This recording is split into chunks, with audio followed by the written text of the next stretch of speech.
We're going to pick up right outside of Southampton. The group, you've been traveling from Derby and Sherfield, or what remained of it after 400 years, headed south towards that general direction. It's as you headed south that you got directed to Southampton.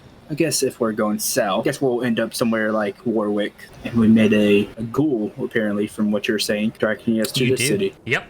You guys heading south run into a ghoul. The man does, in general, point you with a suggestion. He approaches you quite brazenly, too. He comes to you in the middle of the night when you're wide awake, sitting amongst the campfire that you've set up, and just walks up and goes, "Good evening, gentlemen." Ulfr looks up with a growl, doesn't say anything, just glowers at him. Reeve looks at Ulfr as his meat flaps move with the growl and shudders slightly. Speak quickly. Yes, of course. I seem to notice that you all in quite a predicament. Perhaps I might be able to lend some aid and some answers. Speak, Val says, looking at him with dark, voided eyes. He seems unfazed by the appearance of any of you. I believe that you might find a safe haven in a town called Southampton, at the very furthest reaches of England, south of here. Why that place exactly? It's simple, there's only one other of your kind there. It's low competition, it's a safe place, and perhaps we can strike a deal once you're settled in. Our kind? What do you mean by that? You're all kindred. Val looks between the rest of the group. Ulfr just looks at Val, then looks at Scuddy and Reeves and just glowers back at the newcomer. Oh, my apologies. That's a word that you're probably not familiar with, I guess, by your reactions. It is a term that your kind uses to hide from mortals. You are all dead. You are vampires. And what are you then, if you're not our kind? I work for one of yours. He is my master. I see. Speak your name. I'm not inclined to reveal his name nor his business. I'm actually passing through. I just happen to be by. I'm headed north at the moment. Well, north-ish. I'm not sure if this is a realistic question to ask, so I'm just going to ask it to go ahead. Get an answer. Does he smell any different from other humans? Because yeah, he does. He smells like he smells like old blood and fresh blood mixed. And actually, how does he come up to Ulfr? He comes off, you get the sense that he, while acting nonchalant, has an air of command and power about him. He doesn't carry supernaturally. Himself. Yes.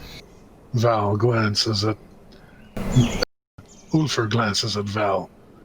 I don't trust him. That's fine, you don't have to. You said there's one of us in this city, this village in Southampton? Yes, there's one man. He's fairly agreeable, I suppose, depending on your personality. Those who are more rough around the edges might have a hard time with him, but he's flexible, and I personally don't care if he lives or dies either way, so it's not my problem. Reeves has a question for the man, and for the first time he looks up and again after saying speak quickly. Just one question. And I don't know if this is rude or not, so forgive me. Of course. What's the average age of our kind? You know, I've never been asked that before. Do you know your masters? I know that he's seen the rise and fall of Rome. He doesn't specify which Rome. Just says rise and fall of Rome. Oh, wait, rise. Oh, I thought he just said fall. Yep. Probably like 4,000. That Rome is not that far. has risen and fallen several times. What is his man's name in Southampton? Oh, the man. What was that pest's name? Ezekiel? No, it wasn't Ezekiel. No. That man lives in Gloucester. I don't remember. You'll have to forgive me on that. I'm fuzzy on the names of individuals who don't matter. I have to remember a lot of names after all. What a twat. I thought he said it was his master too, and he's just like so dismissive of him. That'd be hilarious, though. Though I'm assuming that you all have names, I would be curious to learn yours. You're not dead yet, so you must be competent, and that means that you'd be a decent ally. Val just looks between everyone. Did he address anybody in particular? He just looks at all of you and a wide sweeping glance at that statement. Reeve probably didn't look away yet, so he's like, Reeve. Wolf doesn't say anything. Val doesn't speak either. Scotty would Okay. keep silent around this time. Okay. Don't mind them, they're just antisocial. That's perfectly fine. Most of our kind are at first. It takes time to adjust. Tell you what, perhaps I can offer an olive branch and offer some answers. Perhaps you all have questions. A lot of questions. How Well, did you find us? Oh, you reek of blood, that's how.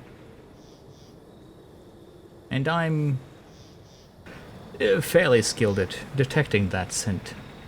It keeps me alive from things that are much more dangerous than you would imagine them to be at first glance. You're a madman. Oh, I am a bit mad, yes, but you know, madness is a bit of spark of joy in my world, I think. So, what kind of questions do you possess? Anyone can ask, feel free. Reeve stretches, and everyone hears a slight audible crack from his back. As long as you don't stand next to a cliff, I think you're fine. Scotty would laugh on that one. Is there a... Well, you're saying there's a safe harbor in this Southampton, so Yes. I am going to just believe and make the statement, our kind's very territorial then? It depends. It's much like a person, and to clue you in, when you do eventually meet other kindred, they refer to mortals as kine. And myself, I am what you would call a ghoul. I am given some extra power from the blood that you possess, and in exchange I am bound to my master for life. But again, like people, kindred can be territorial or they can be social. It's an individualistic property. You said power. What sort of power? In reference to what I have, In general, what our kind has. well, you're going to have to pardon me. My knowledge on every one of them is sparse, but I do have a decent amount of knowledge in regards to it. There are simple things like the ability to run faster, increased strength, durability that exceeds that of steel at times, and things like transforming into creatures and reading the minds of others and enhanced basic senses and the ability to control shadows. I've seen some bend flesh as though it was clay. It's many, and I've heard of many more that I've never seen firsthand, and some that I would hope that I never have to. When he says bend shadows, I'm sure you said that we had a fire going or something, right? Yeah. Like a small fire? Let me roll You had that real quick. a relatively decent-sized little fire going. What difficulty would that soak be? So help me God, Val. He worked so hard to put that fire up for you. What difficulty? We'll go 7. It's like when he notices, it's just like, God dang it, Val. Okay, it doesn't do anything. Thank goodness. You see the shadow like try to lash out to it, but it stays put. Val, you see Reeves' head just like snap to you for a second when he notices that. It's involuntary. Yeah, I don't do anything with it. You would have linked it to him. Reeves doesn't know it's involuntary, but he has seen it move around. So now that manipulate shadows has been put into our mind, like that's a conscious effort. He's looking at Val like, you little shit. Val wasn't paying attention when the shadow's going for that fire, but could some of these powers also control other people doing stuff? Oh, yes, absolutely.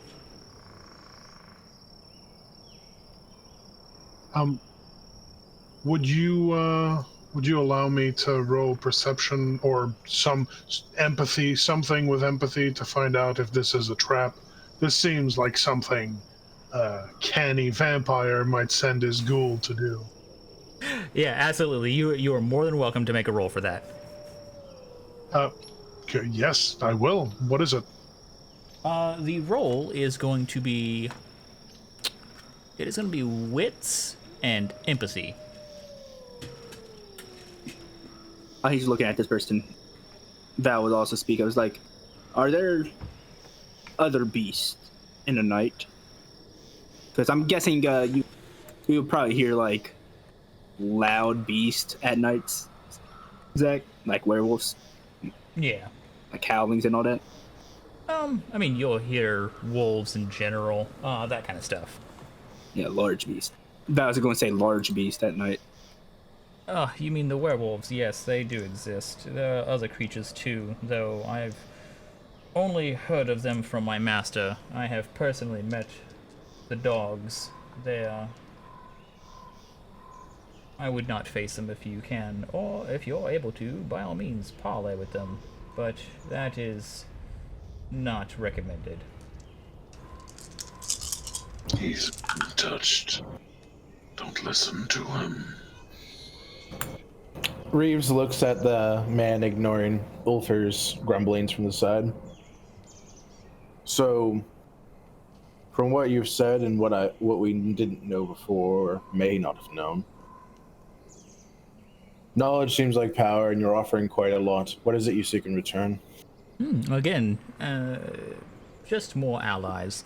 It can never hurt to have somebody who's not quite indebted to you, but somebody who perceives you as an ally and who you can perceive as one as such too. It's just like any royal court. You want people on your side, and being friendly and offering the basic information to allow you to establish yourself seems like a fair trade to show that I am being sincere in my efforts. Is your master of that of a court?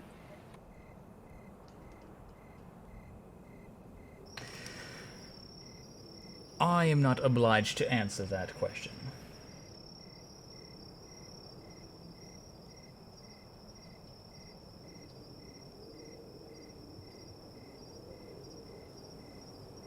I see.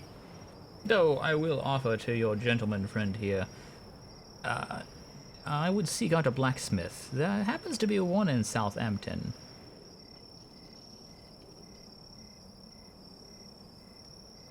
Need steel to put through your chest. I'm afraid that won't help you very much, but I appreciate your consistency. I'm guessing he was pointing at me with my destroyed face.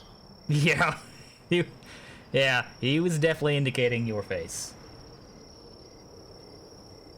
It's a beautiful face, Victor. He's a decent Ulfer blacksmith, stands and up, he's and then he definitely a keeps discreet going man. up and How up. windy is and it tonight? And he just walks up to this man, all just too much height. oh yeah, and looks this guy's down only at like him. he's only like 5'8", 5'9". He looks.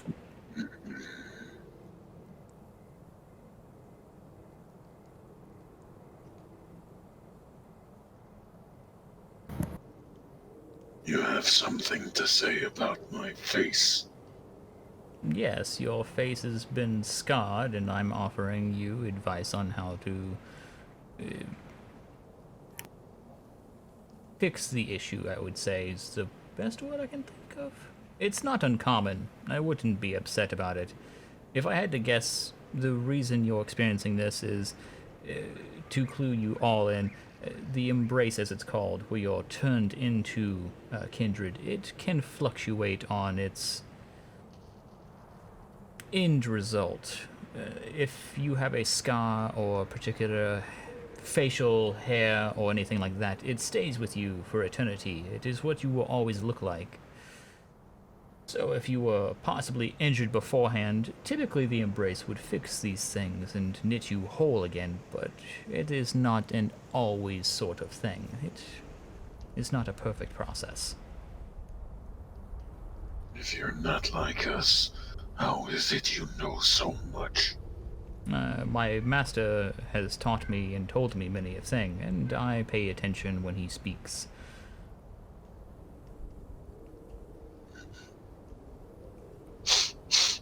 Wolford just takes a whiff of the man because that's normal.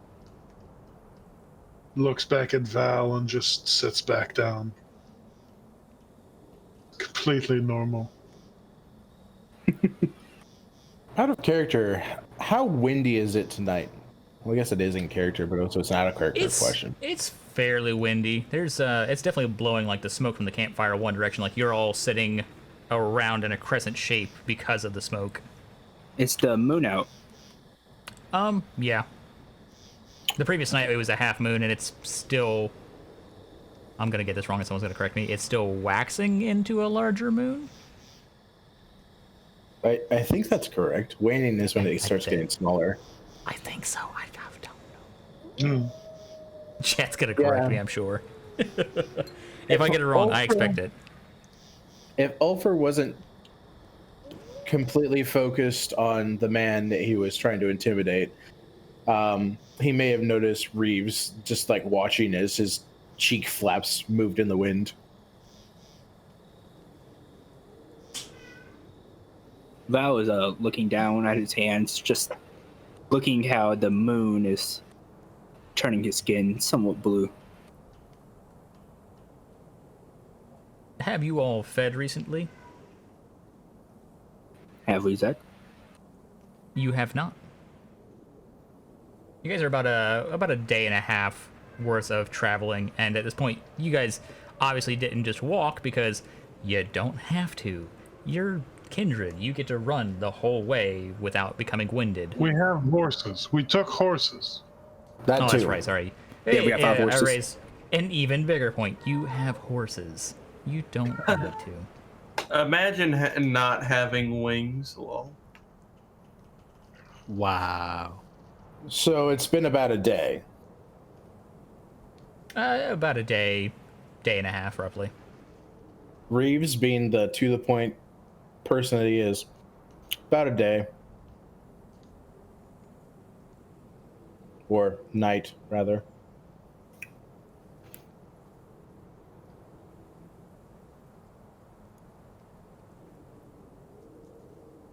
Somewhere around there, yes. Now I'm guessing we feed off blood. Correct. Yes, I'm sure you probably experienced it at least once already. I would recommend feeding as frequently as possible to stave off the beast within that controls and dictates your hunger. It's vital to maintain control.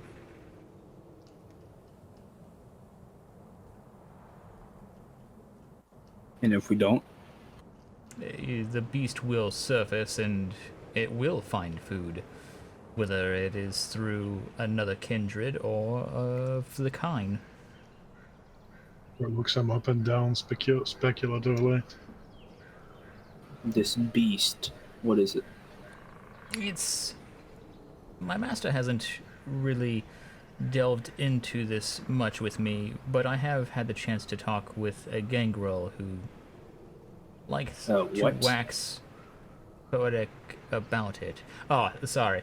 Gangrel is one of the clans of kindred. You all belong to one, though I cannot say which for most of you. In fact, and he looks around, I don't think I have, looking way up at Frankta, who's, I'm assuming, or Ulster, who's No, still he's sitting down. directly. Yeah, he's sitting down. I was like, he's probably still eye level.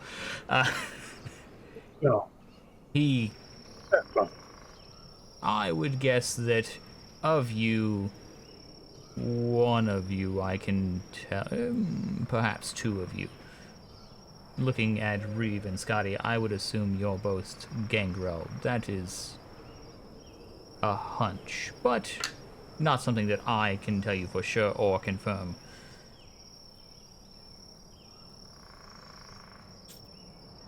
Reeve looking at Scotty since he doesn't really know better. So Scotty just kind of sitting there and just paying attention, listening. But he goes, or she goes, you speak of clans and people that made us. What about finding those people? How do we know who made of who we are? You'd have to speak with the one who sired you. It's either that or you find a sorcerer who's capable in the art of blood magic and seek out a favor with them, though I do warn you about that particular course. They're untrustworthy. At least in my experience. And odd question, but is the date 1600? Yes, it is. Wolford doesn't look happy to have that lie perpetrated in front of him. And I don't get, any taste in my mouth, right, Zach?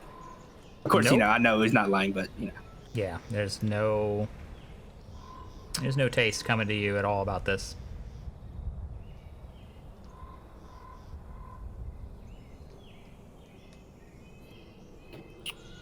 Southampton, Port City, one kindred. soon to be 5.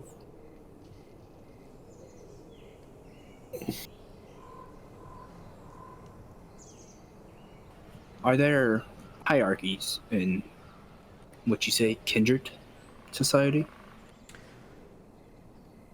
Yes, there's a hierarchy for sure. It depends on where you're going and who is in charge, but typically the major political faction you'll meet is the Camarilla. It is relatively new, but it is stable and safe for all of you, though it does mean agreeing to the rule of who is in charge, whoever is the prince of that domain.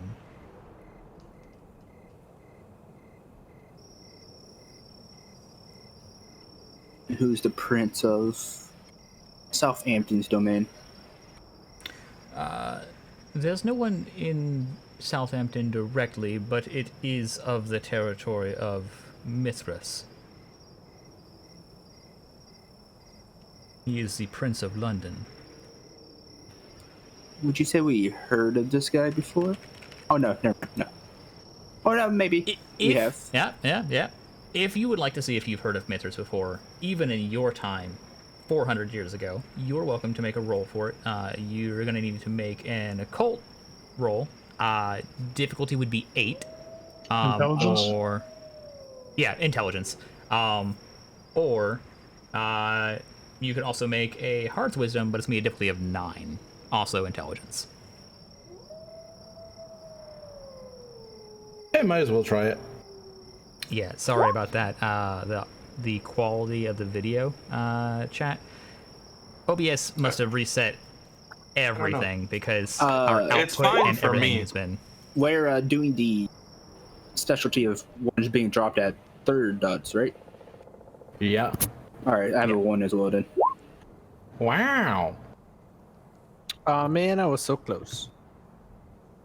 Okay. So, anyone who got a 1 is going to know that there was a cult of Mithras that you'd heard of before. It's been around for, including now, over 1,000 years. It's old. It's one of those secretive membership groups that exists, and you've heard of them, but you've never seen one yourself. Just one of those hearsay kind of things, like, oh, it was a cult of Mithras that did blah, blah, blah, blah, blah. Those kinds of things. But nothing you've experienced personally. I heard of a cult for a person named Mithras. Yes, that would be his own doing. He has a number of kind and groups that have worshipped him as a god for ever, I suppose. I don't really know that one. I look at Val because we're the only two that seem to seem to realize anything about him, and I'm just like, I mean, I've heard of him too, but 1600, right? Yes. He must be old. That was about 400 years ago. I would just glance over at Reeve when he says this. Ulfr growls. He's gonna have to have words with that man later. I quirked my eyebrow at Ulfr. I adapt. I believe them. Too many people have said the same thing, and they haven't sounded like they're lying yet. If you talk to anyone about me ever, I'll rip out your tongue. I didn't say that out loud. I just... Oh, I said... okay, good. Ulfr doesn't say that out loud either. Fair enough. He just looks mean, at... He just looks at you, unblinking. His Wanted to rip your creepy- throat out for some reason. I said that from a personal standpoint about the timeline, and I also didn't mention anyone else when I said that. I was just like... Except for when Ulfr glares at me, I turned and quirked my eyebrow like, what? Is that anything? Anyway, carry on. What's your name? Oh, you want to know mine? That's fine. You may call me Samuel. Good to meet you, Samuel. Are you having a nice night? Wait, Zach, is he lying about that? No. Okay. You asked me how my night is. I appreciate that. It's a kind thing to ask. It's a lovely night, honestly. It's fresh after a rain. It's not too humid. And there's a certain pleasant smell in the air. Sans the blood. I give it a sniff since he said there's a pleasant smell. Do I notice anything different?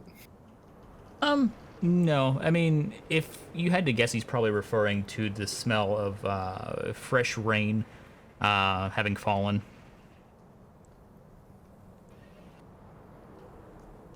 Val looks like he pulls something out of his shirt, hands this Samuel person the symbol of that third party that was in the army or in that fight. Mm-hmm. Who is this symbol of? Ah, this. Well, he hands it back to you. That's a mercenary group that was hired by Sandal Castle, but if I had to wager based on what I heard, they betrayed Sandal Castle for a price that Beeston beat them on. At least that's the last I heard of that. That was the rumor. Yesterday, at least. Alright. Though I don't know how good of an idea that would be, since Sandal Castle was already in superior numbers. They just didn't want to lose their own. Something to ponder for later. Reeves looks at the others, looks at Scotty in particular. So how much more time do we have in the night, Scotty? Scotty looks up. You would estimate that you probably have at least another 7 hours. 7, Then 8 I look at- hours. I look at Samuel. But how far to Southampton? From here? With your horses, another 3 days travel? 4 days? Sorry, I'm not very good at estimating travel distance and time. I keep getting in trouble for it, but I'm afraid I'm never going to be good at it.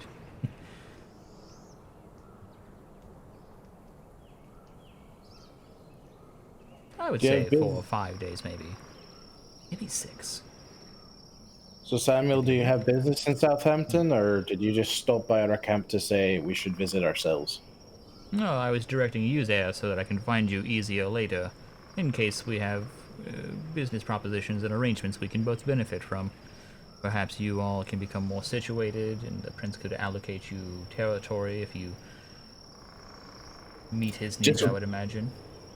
At all this talk that Reeves just kind of shuttles to the back of his mind, he does one slow, just like blink.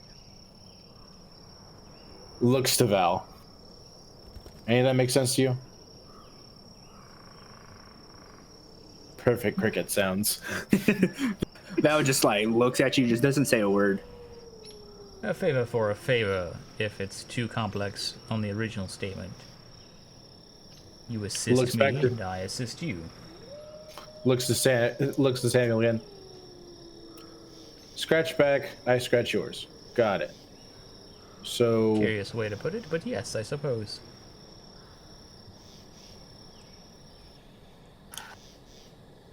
I just looking at everybody else who's being quiet. So do you want to stick around, or are you heading out then? I was about to, but I just remembered an important tidbit. When you all feed, I would encourage you to hide your efforts, lest you stir up Kine and cause problems.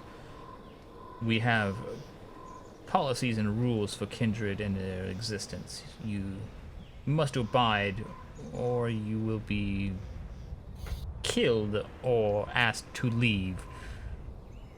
There's The- rules to this. It's to keep the mortal populace from knowing that you exist, and that's a vital effort. For sure. What are these rules, and how do we cover ourselves feeding? Do we just hide the bodies?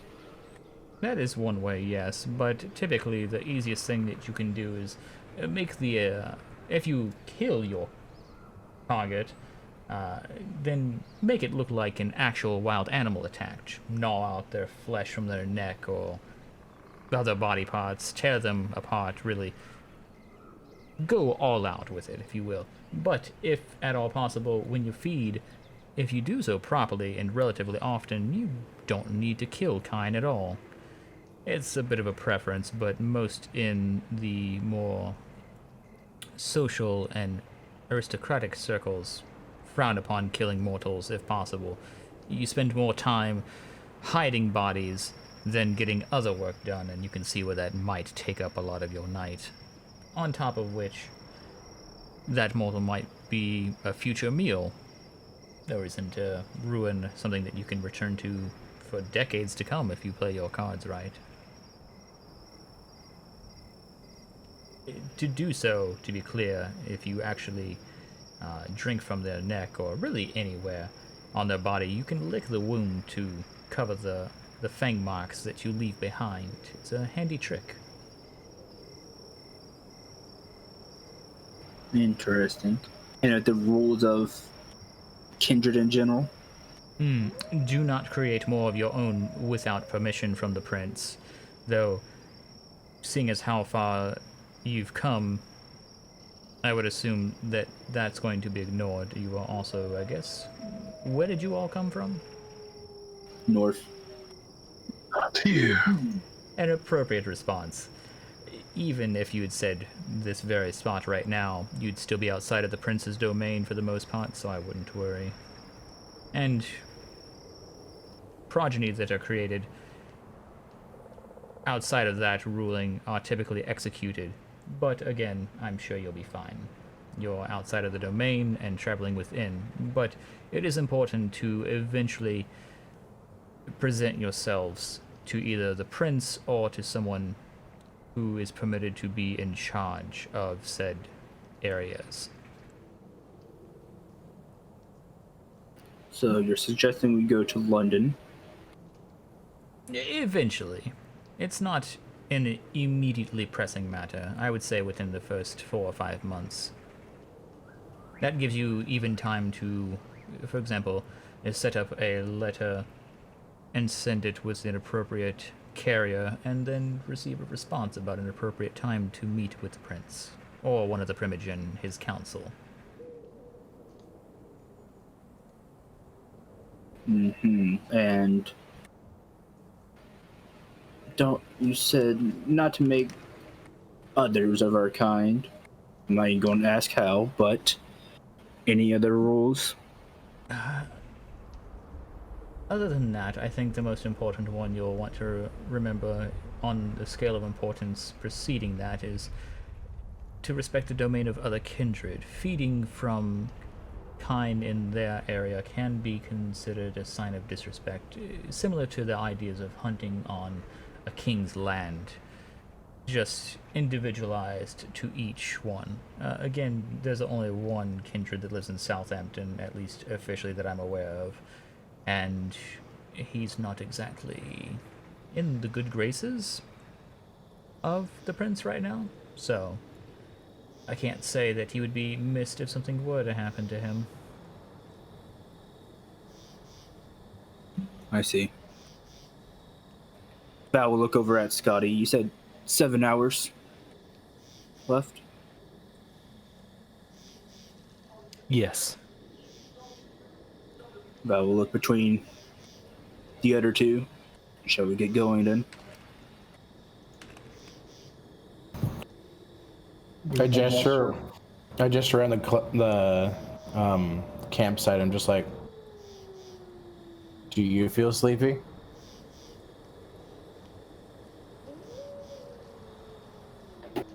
You asking that towards us, or? Yeah, I just should we head out, and that is what you said, and I was like looking at the campsite that we made for some reason. Do you feel sleepy? No, I think we just put our stuff down here to let the horses rest. All right, let's go then. Picks up everything that may have been set down.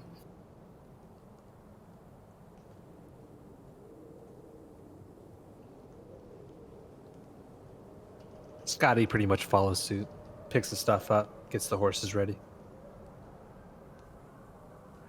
Oh, there's still moving. No, Val was just still sitting down, still hasn't stood up yet. So this man, seeing how tall he is, but he probably gauged that Val's really tall. Samuel, correct? Yes. You won't say who your master is or what he does, but where are you from? Where was I born? Where does your master work at? You can find my master typically in London, though he does travel from time to time. All right. Val will finally stand up and, tower over this man. It was a pleasure meeting you, and from all of us, I'm guessing a very entertaining meeting. Likewise. With that, gentleman and lady, I will bid you adieu. And he turns right around and walks right into the woods. Val just watches him. Wolford Within never takes his seconds. eyes off. Within seconds, he's gone.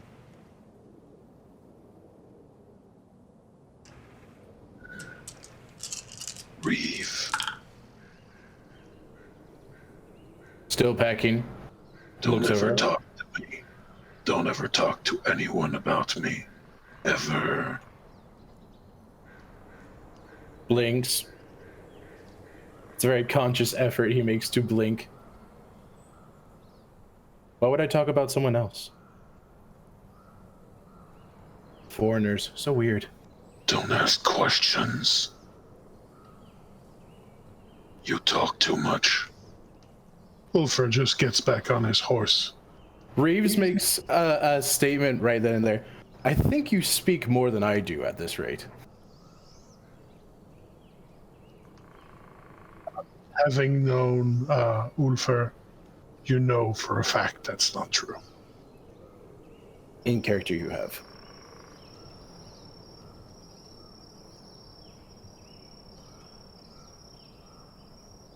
And Ulfar said his piece, and he's gone now. Make sure we don't leave anything. So gets on his horse. Okay, so you guys head south. Are you going to be taking Samuel's advice and heading straight for Southampton, or? Might as well. Okay. So, Maybe we, if everyone agrees, stop for a snack time. well, we'll see how that pans out. So, We're traveling Yeah, at night. Highly of unlikely. course. Hey, who knows? right? So, 3 days of travel puts you actually pretty close to your destination. That third night, it's pretty early on in the night. From the last time you had asked somebody, there was a passing merchant caravan of about 30 people, and you happened to catch them, and we'll say that if I had to guess, it would probably be Val or Reeve that asked, but one of them kindly indicates, curious of your group, but doesn't say anything, that you're about half a day from Winchester and about 3/4 to a day out from Southampton. If you rode really hard, you could make it in a day to Southampton. But you finally make it just outside of Southampton by a couple of hours. And yes, thank you for keeping track. Make sure that you have subtracted that 3 blood. That night, as you're traveling, you can all give me a perception and alertness roll. It'll be a difficulty of 5.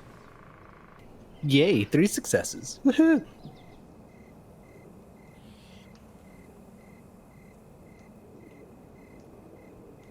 Okay.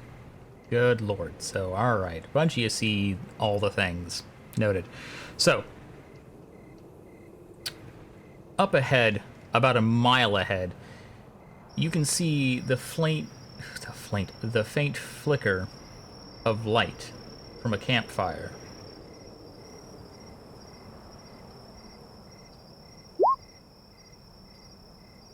You see it, little brother. Yes. Maybe they'll have something to eat. Would you want to go scout it out? I will. Ulfar gets off his horse and off the road and disappears into the darkness.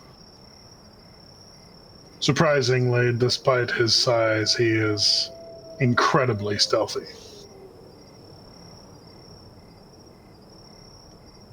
When you create shadows, you just make one shadow. To create a large shadow. I mean, really, he's Ulfar just a goes- giant tree. With meat flaps. Wolf is going to approach the campsite and see what he can see.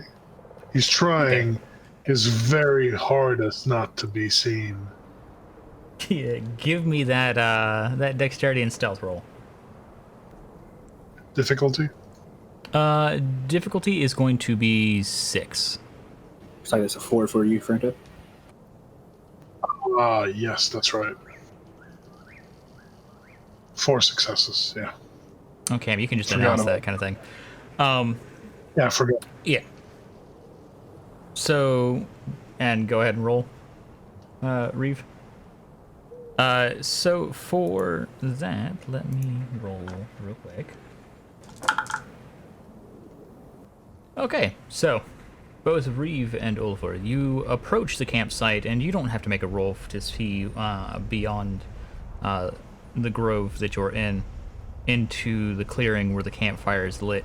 You can see very clearly it's a group of 4 individuals all sitting around a campfire, and you can also very clearly see 2 bodies behind them, just kind of slumped over. There's a small cart off to the side and 2 horses. And it's 4 men sitting around a campfire, and you can clearly see they have weapons on hand.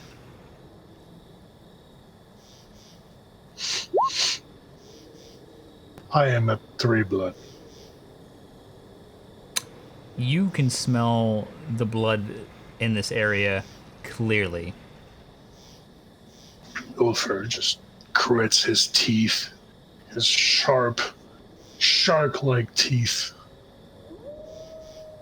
and tries to restrain himself. He can just feel, it's just, they're right there. 4 of them, 2 bodies, weapons, horses. Anything else of note?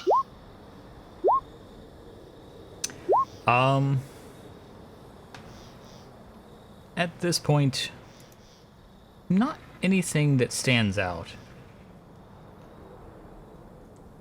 You can easily both summarize what has happened here. It's clearly a case of these bandits, and yeah, they've attacked a traveling pair, killed them, and now have taken their things. Wolf is just going to grab Reeves' collar and just shove him back in a clear indication of, go tell the others I'm staying here. He's the best at talking. Okay, so Reeve is able to navigate back through the woods no problem, and approaches the group. Val looks over at Reeve. Scotty does the same. Ulfar and I found a group of travelers. Looks like a couple are dead already. Hungry? Turns back to the forest, heads that way. Let us go, Scotty. Let's go down to Main Road. You think they'll attack us? Guess we'll find out. I guess we will. Ulfar does better while not being seen. I have no problem standing up front, so let us go. Maybe make some noise on the way. I could do some singing. I think the horses are enough.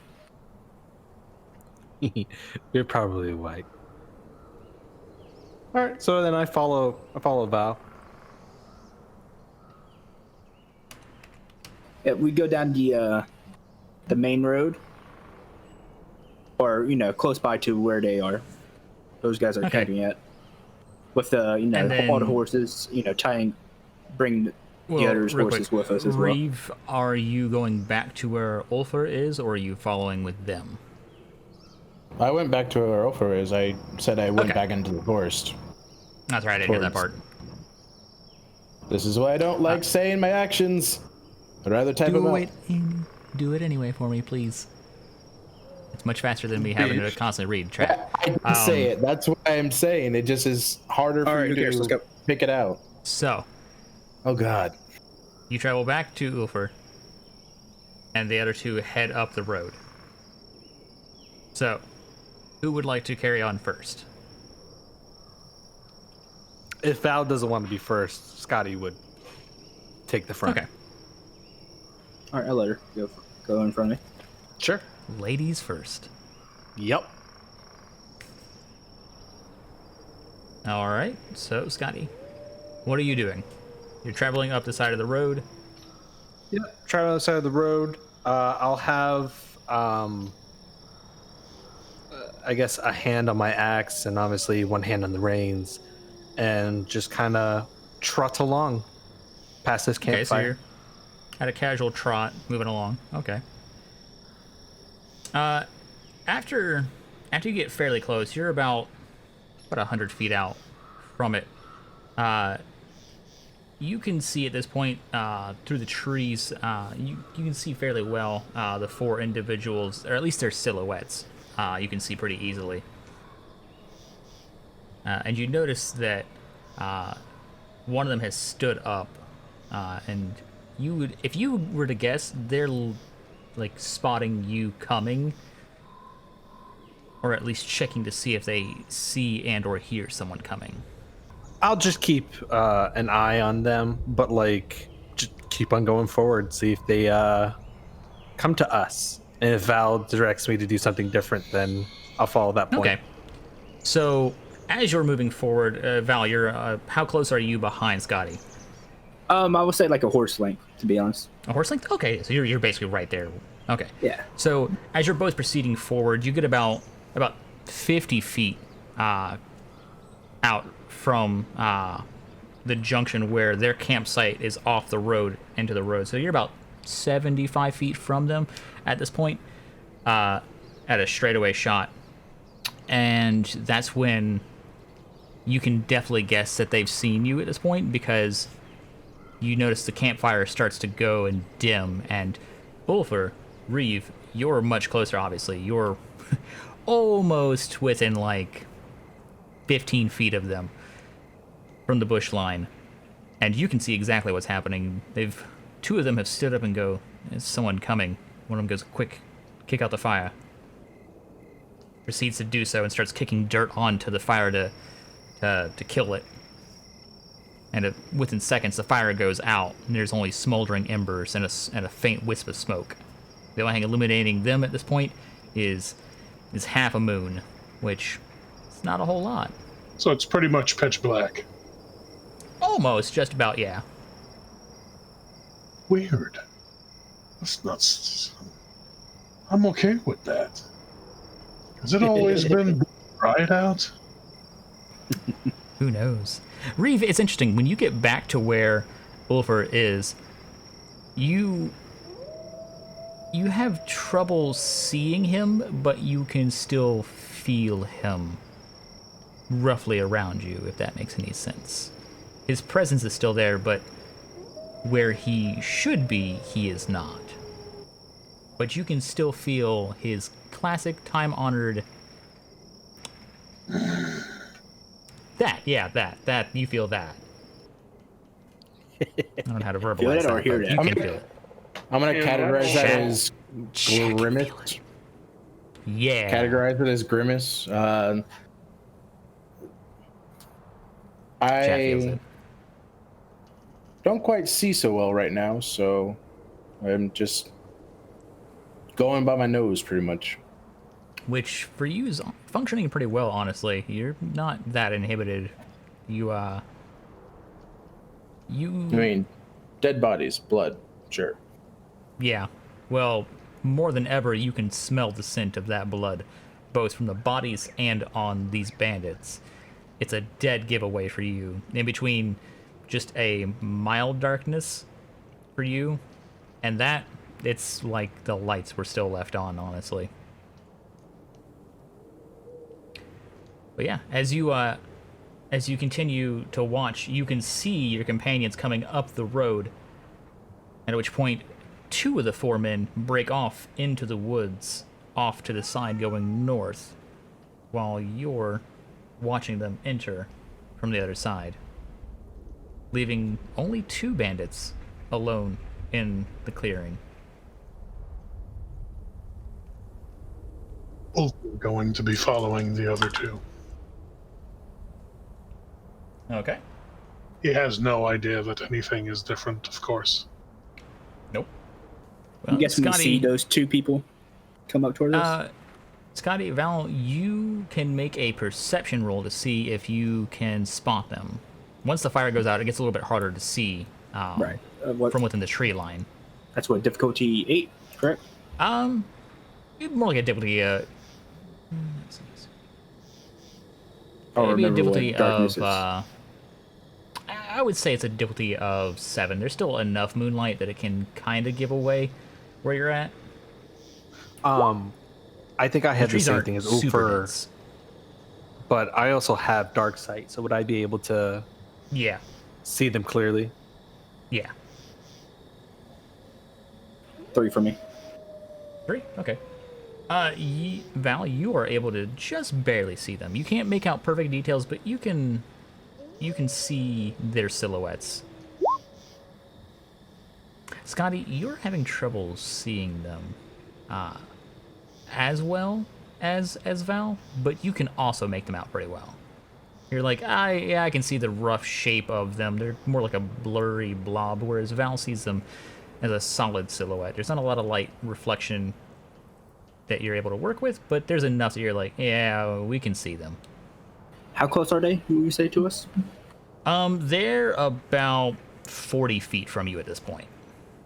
So you say if I can probably whisper something to Scotty and they won't hear. Yeah.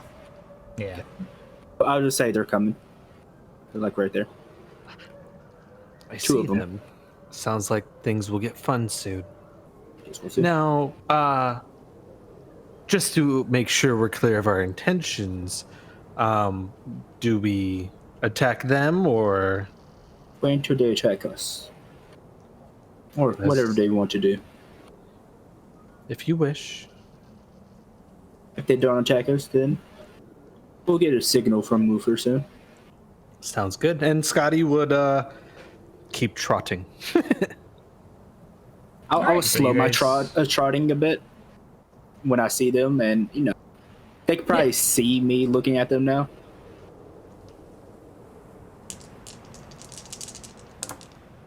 Real quick, Scotty, I need an athletics roll. It's gonna be a difficulty of 7 for you. Okay. 1 success. Yay. Just barely you avoid an arrow that flies right by your face, just eye level, whizzes by. This motherfucker. Do I see that, Zach? Yeah, Please. you see that arrow clearly, and you're not quite sure. From your distance, you're like, you don't deal with bow and arrows a lot, but you see it almost in slow motion as it just sails right at Scotty's head. As she's just happens to lean back, and it just like an inch from the bridge of her nose, just and straight past into the other side through the woods. Scotty And that's a is signal. very, very, very angry and immediately gets off her horse, pulls out her battle axe, and just rushes. Like there's just you Great. dead now. Roll me that initiative. Zach, am I acting in initiative? Because I'm following them. I have a thing that I've been ready to do for a little while. As in, Yep, you are ready able workshop. to act yours. Okay, when they're distracted, there's 2 guys sneaking off to the side, probably to pincer attack them. Their attention is elsewhere. There's 1 guy moving off to the side to go sneak attack them. Yep. I'm So going go ahead and to do your action, and then once you're done, roll the initiative. That way I've got you on there. yoink him back and snap his neck real quiet like. Just a brawl attack, right? Yeah. That'll be 6. 6, Jesus Christ. Reeve, as you're peering, you hear a sickening crack, and it's weird. That crack is almost like a flint and tinder switch kicking on a fire for you, and all of a sudden, it's like it's daylight practically for you. You can see the 2 at the campfire like you were out on a picnic mid-noonday. Obviously, the time has not changed, but you see them with clarity you're never used to operating on. And if you would like to, you're also able to roll your initiative. Good lord, man, Val. 15. It's just initiative. Yeah, Ulfra, Yeah, you snap his neck like a very, very fragile twig that's dried for weeks. All right.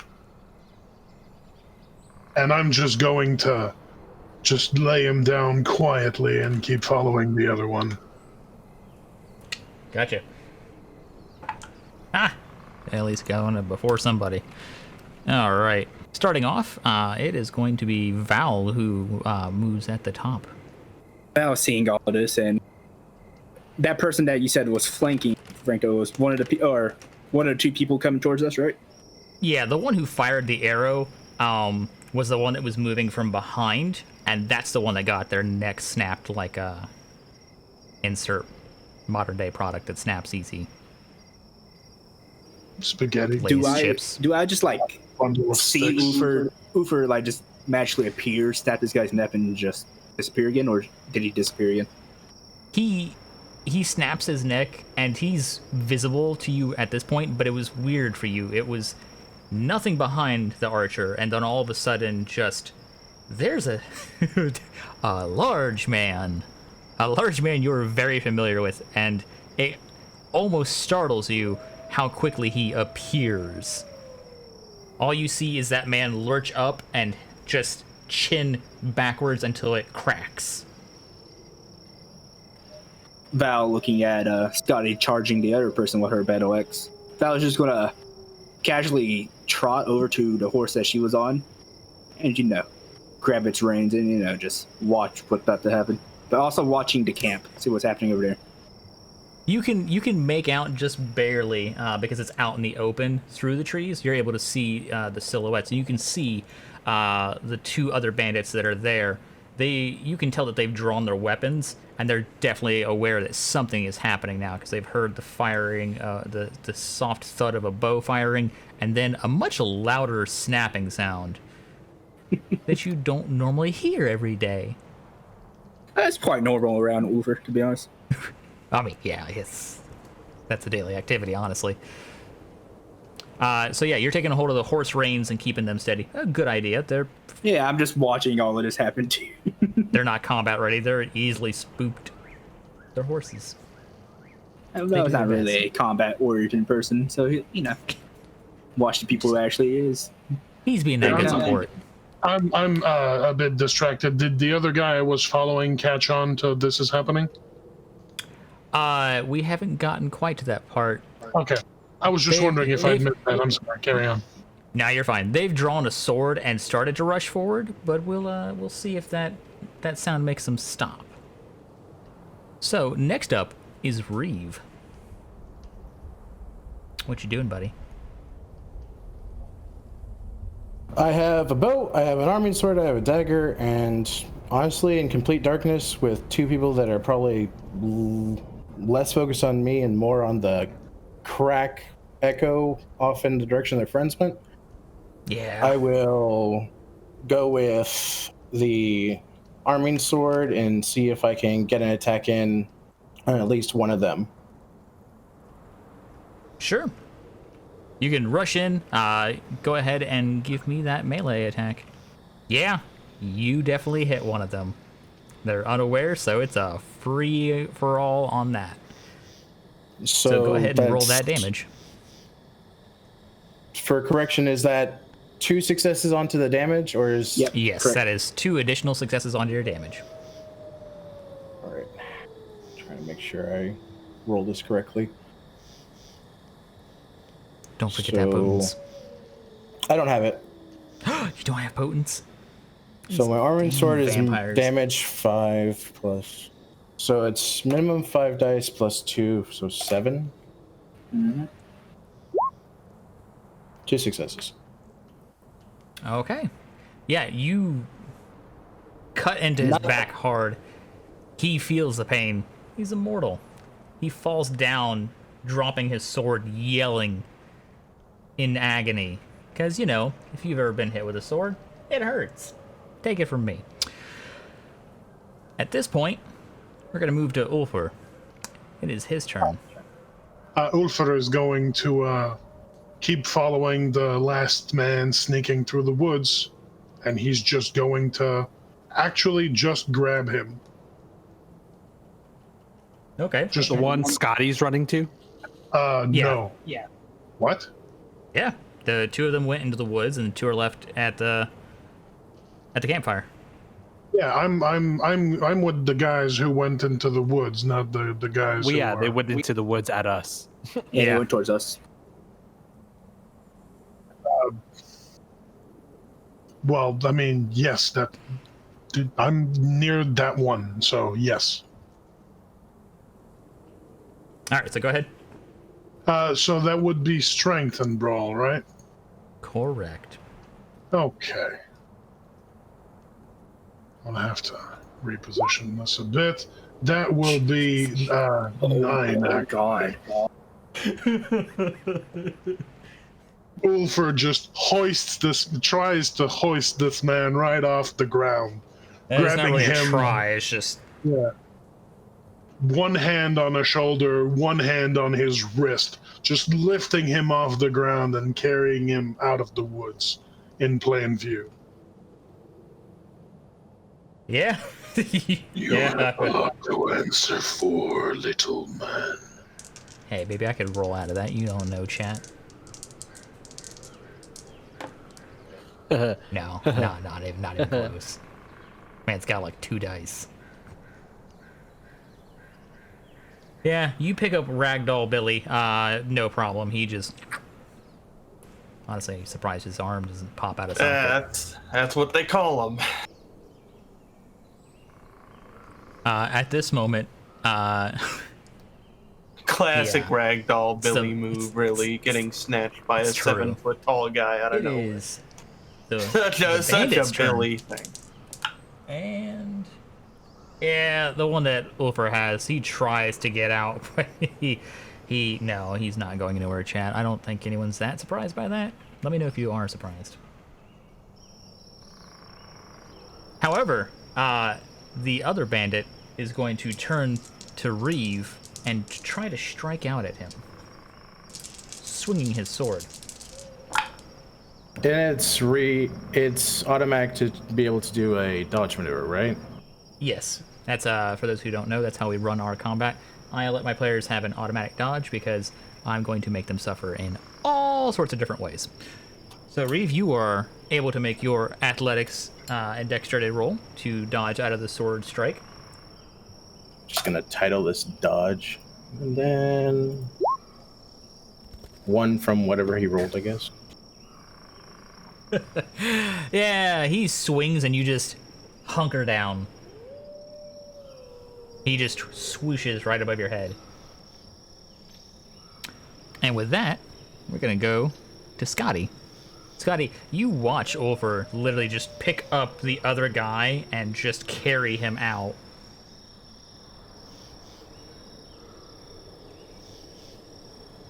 Which really shouldn't be a surprise to you. Ulfur is very large. Is he just like walking him towards me?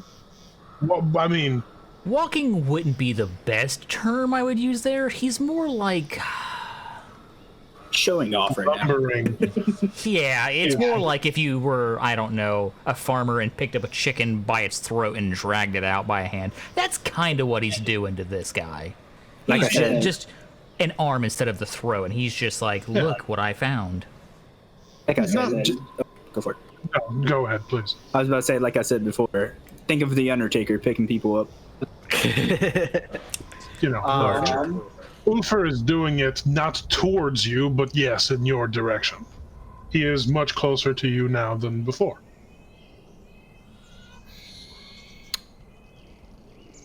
Is this any way of an invitation that I can kill this man? I mean, you could, but Ulfur is not your dad. Sorry, what did you say, Frankto? It's not an invitation, but Ulfur's not your dad. Right. With that being said, Scotty's angry. Axe into the man. give me a perception roll. Okay. Perception alertness. Uno successo? Right as you feel the rage coursing through you to, like, just swing at the axe at the guy that Ulfur is holding, you notice a silhouette in the trees right behind Ulfur.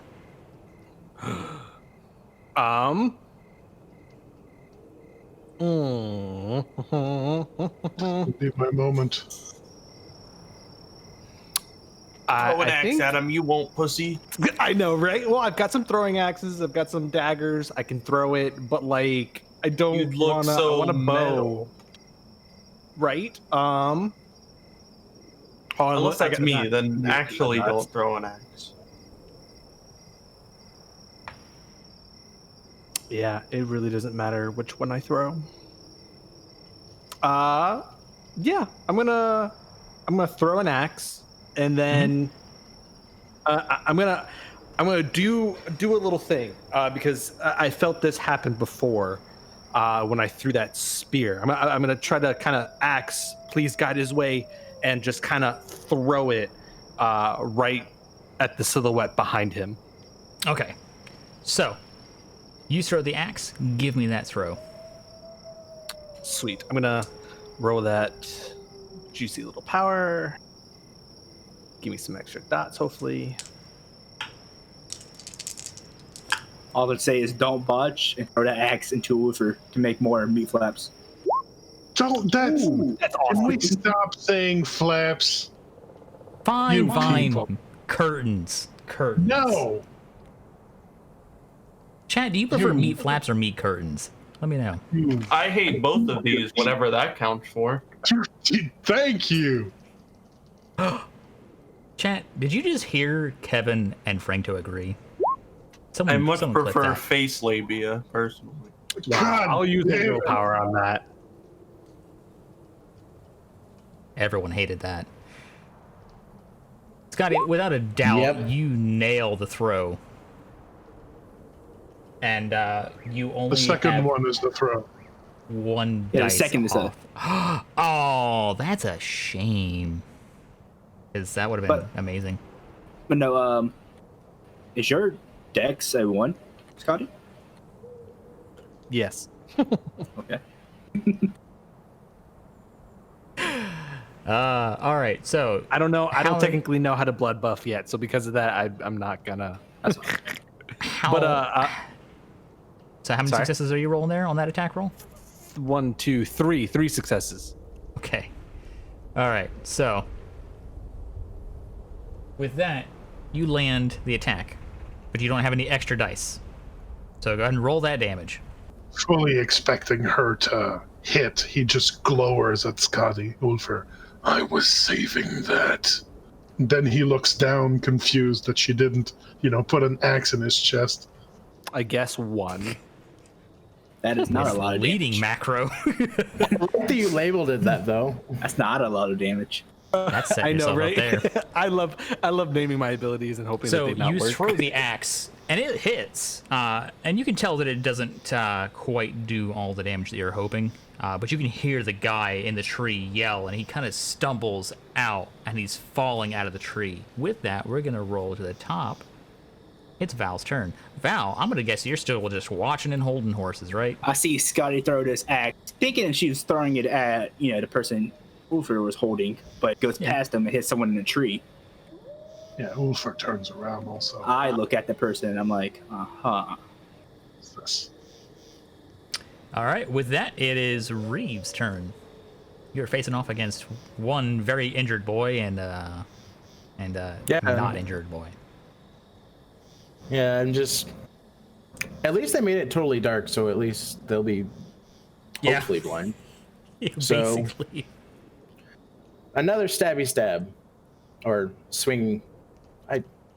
Arming sword. It's more swingy than stabby, but I could do both. Whichever you prefer, really. And a miss. Swish. You miss. You might have a.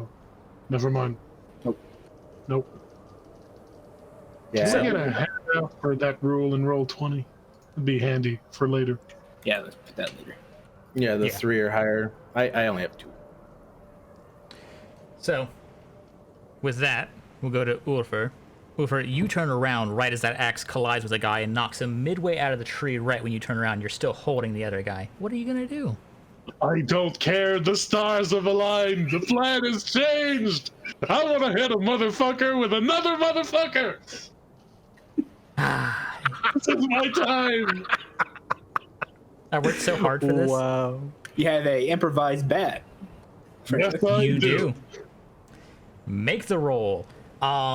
Due to your size and strength, I will give you no inherent penalty for throwing, quote, a motherfucker at another motherfucker. I'm not throwing him. I'm swinging him Tomato, tomato. like a flail. That was really well done. Proceed. What is I'll give the flail? Sorry, will- what is the roll? I will give you a +1 for the makeshift flail on the Thank attack you. or on the damage roll. Yeah. A meat flail.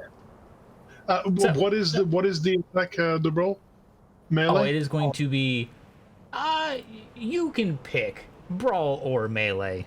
It is a pick bit of a brawl. grapple still, so Dex and brawl or strength? I don't know. Dex. yeah, we'll still go with dex because you still gotta aim to hit. Hey, 6. Oh my god. Chad, let it be known, he's beating a motherfucker with another motherfucker. You might have just killed both of them. This is a puny god situation, man. Yeah, you definitely hit him.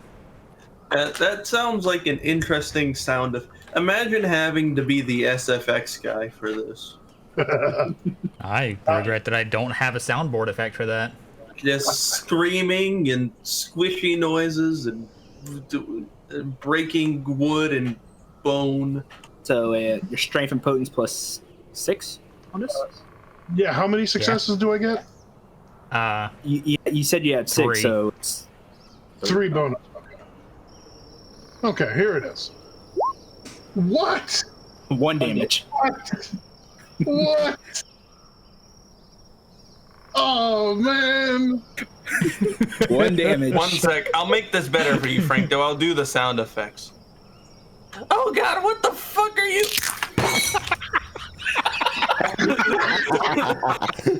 That's a good one. MVP.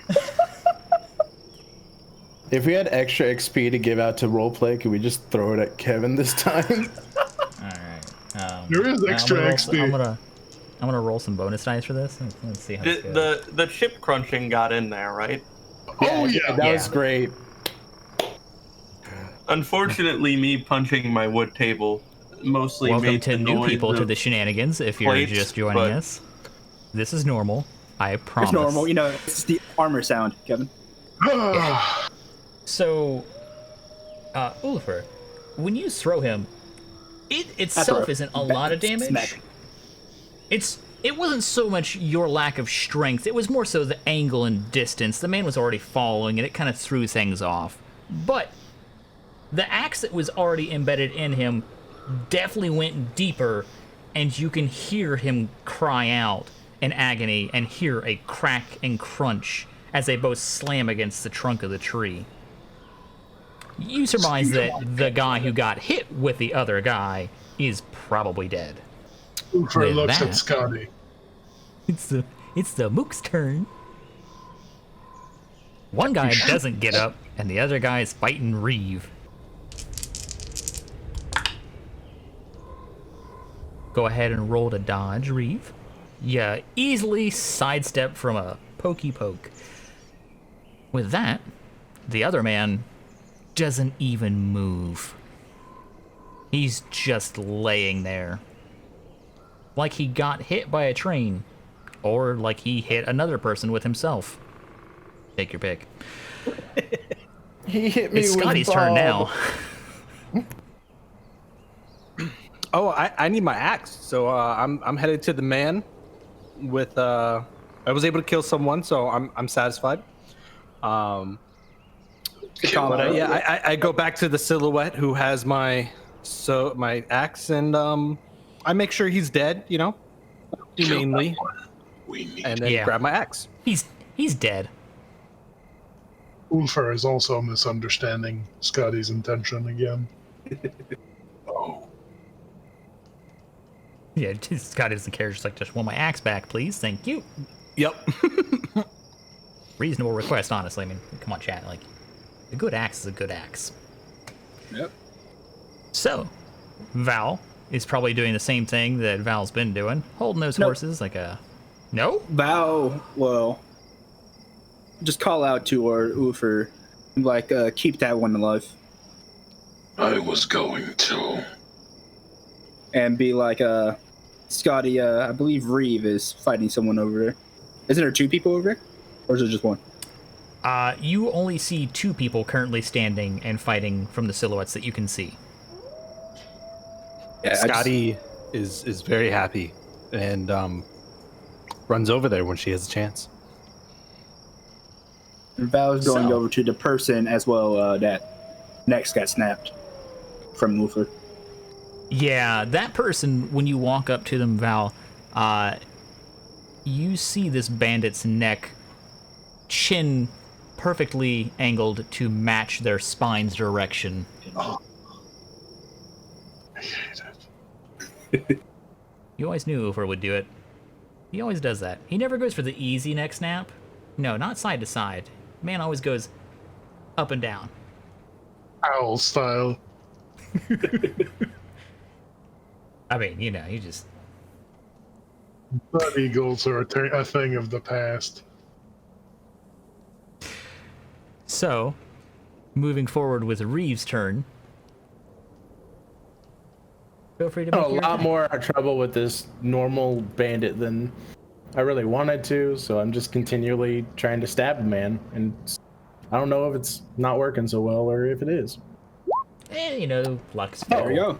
Well, if his juice is running out, then it's working. I mean, 2 juice prior, and now I mean, I get to roll, I guess, but I mean... yeah, that's why I saw it. It's a You have 2 6. extra dice to hit. No, it isn't. Damn it. Wait, how many successes did you get? 5? Yeah, never. Yeah. 6. I mean, okay. that's with 2 extra. I botched. Well, it sucks, first off, but Can I- damage-wise, you always do 1 damage. That's true. You always do 1. So, I swam I'll leave it too up to far Zach for and that. I'd break your hit my sword. hip. Yeah, nah, you I'm not might that hit mean. down and snap your sword. Thank God. Nah. Yeah, It's thank not I don't critical count botch, botches but on it's damage. Definitely botch. Botches on 100% damage don't break his count sword. against anything, so you're good. You're good. Don't worry. I only count negative events on the attack roll, not the damage roll. I'm not that cruel. Not that cruel. Oh, so did I do 1 damage to the man? Yes. Or did I just... You do 1 damage to the man. Yeah, yells damage-wise, out you in always pain. do 1 damage. I But thought I it's stabbed not myself or something. Horrible. Okay. No. Botches on damage do not affect anything. They just means you only do 1 damage. They can still soak from there, but you always at least deal 1 damage. Are they wearing armor?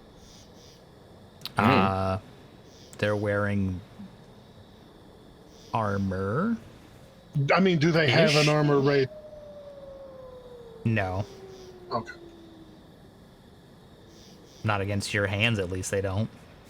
I mean, I know what you mean. I know what you mean. yeah, they can still fight no, it. It's not his. Yeah. So with that, it is going to go to Ulfer. It is his turn. Ulfer is just grabbing the fallen but still alive broken man by the wrist and just lifting him off the ground again and walking him out of the woods. And Like a throwing him in prized front of Val. bass. And he thunks as he Little brother. and he groans. You see, Couldn't help myself. Strange. Val just has a grin on him. Ulfer was always strong, by the way, but never quite that strong. Okay. Yeah. The guy you threw on the ground, he's just groaning. Having a hard day, honestly. I mean, it's not a good one. Could have been better. 3 out of 10 at best. The other one that's still capable of attacking is going to take another swing at you, Reeve. Make that dodge roll. One of these times I'm gonna botch a dodge and get stabbed like through the heart. That would be Could awesome. happen. Just don't Not get hit. today. Not today, though. Again, if anything, you dodge better this time than all the previous times. Just move out of the way skillfully. No problem.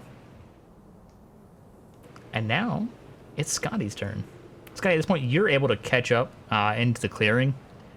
Your blood is pumping, so to speak. You're feeling the effects of the adrenaline rush of combat.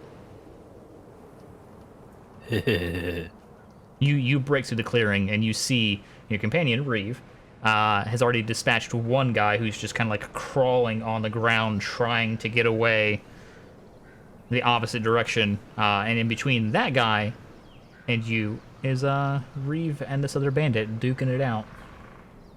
You know, it's important for these people to die. They attacked me. So yeah, I'm gonna run, jump if I so can, and just battle axe slam, death, skull piercing, whatever I can do. Lop off his head. It needs to be done. By all means, make that attack roll. Is this a flank attack on this one? Attacking from behind. I'm assuming you're attacking the one that is currently dueling Reeve, right? Correct. Then yes, he is flanking. That'd be an additional die for you then. Or that'd be rear. Oh no. And he's going to be attacking from the rear. So 2. Ooh, goody. Oops. Okay. There we go. 3 successes. No, I lied. 4. He doesn't get to dodge. It's from behind. By all means, make your attack roll, or your damage roll rather, with your bonus. 3. Apparently. Yeah, Oh, you straight just roll up and relieve him of the burden of having a head attached to his shoulders. Oh, Just and Scotty very is clean. satisfied. Just it's like I don't know if your character's ever encountered butter at this point, but I would imagine possibly. But it's like butter, just straight through. Reeve, you saw this coming, and you're just like, "Yeah, please do take this one off my hands." With that, we're gonna go back. Actually, at this point, I think we're solid on that. It is free form now. You are all out of combat because the only 2 left are Captain Crawley and Captain Unconsciousy. Canon names, by the way. who's Captain Crawley? Is that the one next to me and Reeve, the other guy? Yeah. The one who's he's crawling? Yeah, the one who's crawling. Yeah. Scotty goes grabs Mr. Crawley. I hear a song will be sung about him one day. That's not what that song is about. Alistair Crawley. I got him, chat. I got him. I got Franco. Check mark for the day. But yes, Proceed. still on his horse, Val looks down at the half unconscious man that just got beat by another man from Woofer. Or he beat the other man with this man. Mm-hmm. And is he looking up at me or anything? Or is he just like, oh, He's God. looking up at the stars at this point. That's all he really notices. And just looking at him, Val would just look over at Woofer and like, bandits? Yeah. Might know something. Spring him towards the others. I got your horse back here. Ulfer growls an agreement and thank you. It's a very versatile growl, Ulfer's. He drags the other guy to Mr. Crowley. God damn it, that is not what that song's about. You take that back. Yeah. I also bring the neck twisted one along with us as well. Bring it to the others. Scotty goes up to Captain Crawley and pretty much saying, and just bites into him. He yells out at first in pain, but it quickly becomes quieted to a soft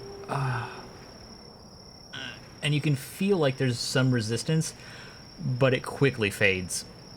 Val pulling up, I'm like, I see you already enjoying your meal. Oh, I'm not getting interrupted. I'm gonna keep on drinking. Yeah, I see you do it. You know, Yeah. I'm just saying that. Take whatever you need. I'll drain all 7, please. Yeah, he's definitely dead at this point, but there's still some blood left. You said there's dead bodies that doesn't look like bandits on the side too, Zach? Yes, there are 2 other bodies that you would surmise that are previous victims of the bandits. Male, female, 2 males. 1 male, 1 female. I go over towards Ulfer, who is carrying the half unconscious person. Can you hear me? As I tap on his head. God, that's unconscious. Clink. What? Yeah. He's conscious, but that's a loose definition for him. Now, if you don't want to be hit, if you don't want to be used as a tool to hit something else, I suggest you answer some questions. Yeah. What? Yeah. Okay. First off, probably don't need a real answer for this, but were you the ones that killed those innocents back there? I just nod towards the dead bodies, like the male and female. I didn't do it. No. One of your friends did. Yeah. Shame. Oh, I'm sure he's having a grand time. I just look between 3 bodies now. Where are you from? Marble. Is that a lie, Zach? No. It's not. Be glad, cuz him lying would not be fun. And what made you take this line of work, being a highway bandit? That's right. What was that? Why did you become the highway bandit? Can't work hard. Money. For the money. It's a shame what greed does to you people. Ulfer growls and gives Val a quizzical look, as if wondering what he's doing. And you said we're pretty close to Southampton, is that? Yeah. You're about an hour or so. Maybe about 2 hours, give or take. Can we see the city? I'd say so, yeah. You can just barely make out faint, itty-bitty specks of light. And, I'm guessing that's, Southampton over there. I wonder if there's bounties for these types of people. Risky. You could. Tell me your face. Really not much I want to really glean of this person. You want any questions, Ulfer? Or anyone else that's not feeding? Ulfer just growls and bears down on the man. Who do you work for? Who's We the work boss? for ourselves. Don't lie to me. Is he lying about that, Zach? Ulfer, He's not lying. He's not. Lie free since 1953. How many work for you? Isn't that like 300 years in the future?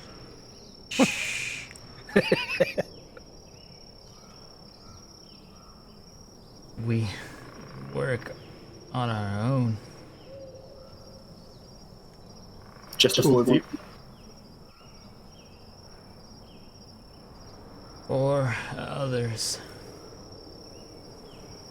Where are they? Further west. Ulfer's going to, I don't know, press down on an obviously broken bone. Actually, isn't there 5 of them? There are 5.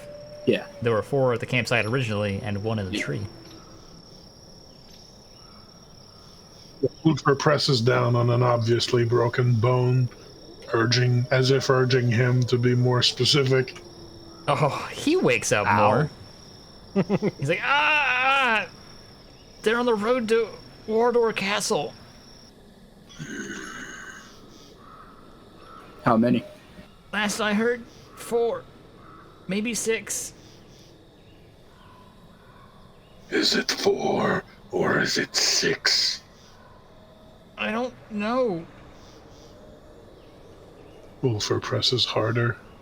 Ah! They might have recruited more people. There's dissidents. There's unhappy people. Why?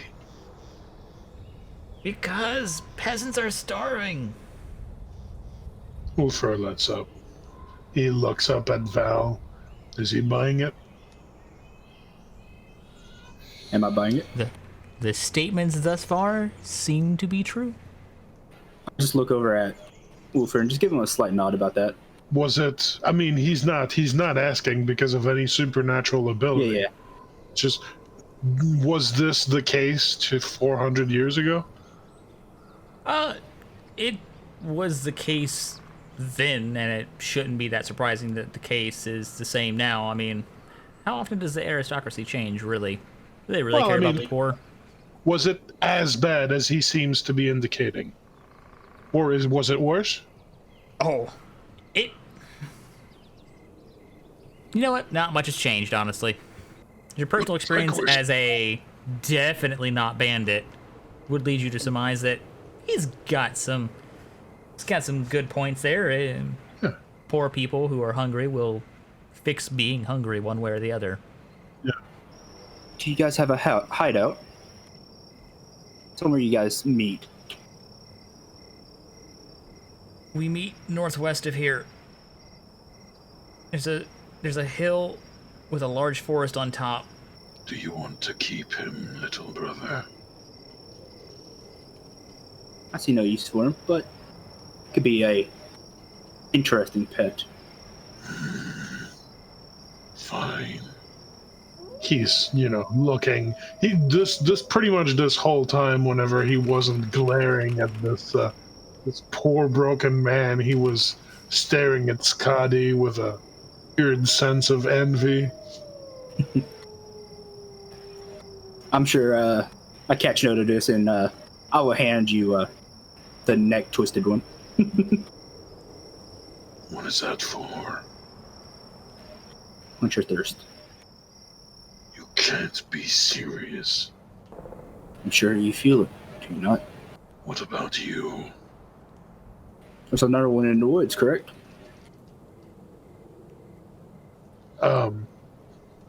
Yeah. He's leaking.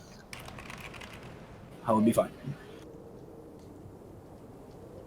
Val, trots over into the woods and grabs the one that was being used as the beating object of this is the one.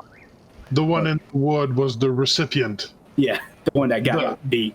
Yeah, the first motherfucker who got hit with the other motherfucker. That is how that happened, yeah. Yeah, that is. Yeah. I recall that. I go over to grab him and bring him towards the camp, and I think we know the name of this session. Yeah, Ulfer drags the man back to his camp with the other guy, and then right in front of him, just grabs the lolling, hanging neck of the dead man and just drinks him all up right in front of him. just staring at him like no eye contact was broken. Just unblinkingly into his eyes. Yep, I think it's a feast right Yeah. now.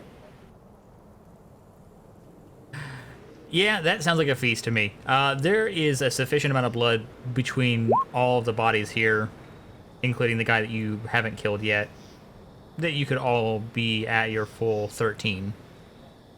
It's a happy meal. Yeah, honestly. And, I mean, that only took, like, what, 5 rounds? I'd still definitely call that fast food. Through that. Exactly what they hear. Yep. Ain't an adult. So, I think you need that. I think you need that sound. That sound quite often. yeah, probably. So, you're all able to feed, regain the sustenance that you require to exist in this state. Are you keeping the one man alive, or? Yeah, apparently. Yep, just keep them for now. Oh boy. The I'll time take of my him life. later for future reference if you guys get bored of him. That's not what it's for. He'll be our guide. Just keep him away from cliffs. You'll be fine, I'm sure. We're rude to kill our host. And Yeah, use the, that would be. bring us into the home. When we see the home, we push him down the hill. And when That's- we walk in, some nonsense like this. Yeah, that seems to be the theme. What are you all going to be doing? Is the group as a whole going to be resting here or continuing to move forward as far as possible? I will actually go over to the two dead, the male and female. Mhm. See if there's anything like a signet or anything on them. See if they're like nobles or anything. Are they yeah, dressed as yeah. nobles? Should I say? They're not even dressed as nobles. They're dressed pretty poorly. You would imagine that they were fleeing a situation or they were merchants that were fairly new to the trade. Okay. I'm changing my mind. Peasants. Stealing from peasants. He's a parasite. Now he may have. And look back over at the baseball bat of a human.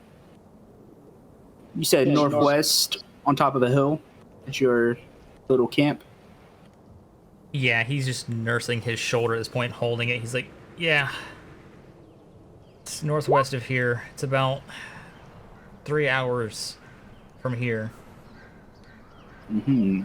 And a quick question: how did it feel being used as a mace to your friend? Honestly, I hated that guy, so that made it even worse. I go over towards Ulfer and just whisper something in his ear. You may want to do a little training session on the tree if you want to get rid of him. Vicious. Ulfer, like the obedient friend he is going to pick this poor man up.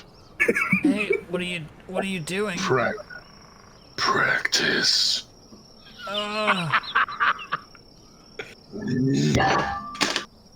Oops. That's exactly what it sounds too. Yep. It was a dent. I'm pissed. Oh my god! Whoever did that was I think that was Franco. was that you, Franco? Yeah. Oh my god, that was so. Oh, I definitely suggest that we clip some of these sound effects that were used in this game for future. oh. Well, Paint the red tree. The tree's red. Yep. now what? They have any coin? I'll look over at Reeve and Scotty, see if they check the bodies. Reeves rummaging through them already, and he's just haven't got an answer. So I'm just like, I was waiting for it. I knew you would all circle around it, you vultures. Can't help ourselves. Hey, what about it?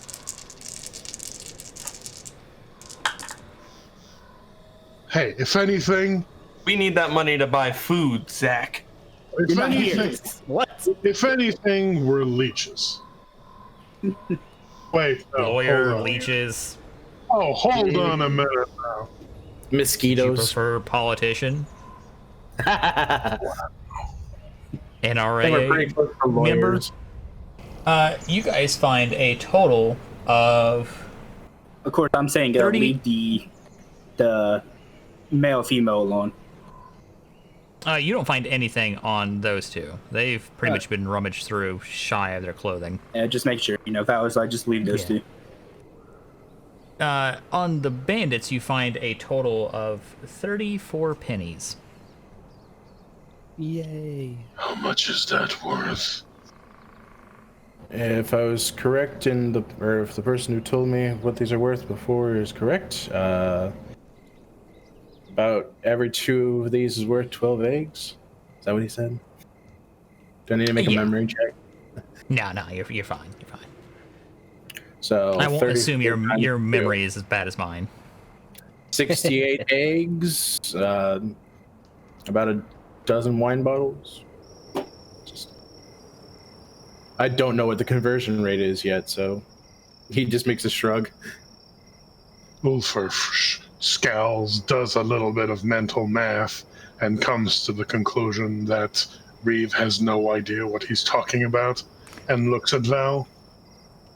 What do you mean 68 eggs? That's legitimately what I was told. And you're right, I have no idea. 32 pennies, each worth a dozen eggs? Wait, this... No, No, every, I said every 2 eggs. every 2 pennies is a dozen. Okay, that's... Okay. 36, that's said the wrong 18 thing. times 12. You're right. Okay, yeah.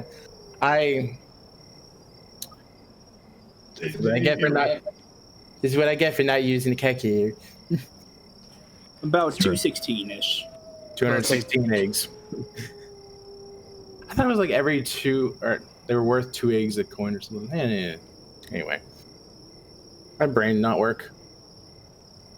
Do you want some pennies that I got from corpses? think- These. I think it'd be better to spread them out for now.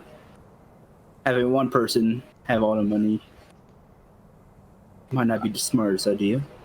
Reeves doesn't particularly care, so just if you want pennies, he has 32, 34. That's What fine. I just pick up? 32. All right, I have what a total of 40 pennies if y'all want 10. I have a total of 40 pennies now. Sure. Whatever. All right, everybody, you now have 10 pennies, if not for magical hoodoo. I'm guessing these bandits have like little sacks to hold their money. Like, Yeah. I have 10 pence now. I just read what was in chat. I have 1 shilling as well, Yusuf. That's true. it is. None of us have pounds yet. we pour One day. The goal. The goal. That was like let's keep note of that northwest little base they have. To go. So you guys are gonna deviate and go northwest instead of into just Southampton? just keep a note of that the base is up there. Oh, okay. So you're gonna go to Southampton, but you're gonna keep note. Okay. Actually, do these bodies look like they've been attacked by a animal, Zach? Some of them do, for sure. The No. ones I might have drank from, maybe. Well, you said that you licked the wound clothes, but did you say anything about mutilating the body? Whichever one was an option. If licking the wounds is good, then I am good with licking the wounds. Zach, what did you say the road led to the north? The road to? the road that the other group was currently stalking was the road to Wardor Castle. In Okay. Wiltshire. Yeah. Thank you. Wiltshire. Probably butchering that one. Should we dispose of the bodies? Should. With a practiced hand, Ulfar is going to dig up a grave. This is not his Practiced first time. hand. Can we He's set them on clearly fire? done this before. Secondary ability, Gravedigger. Lol. I'm getting flashbacks from Voices of Doom. What? on No. a minute. Yeah.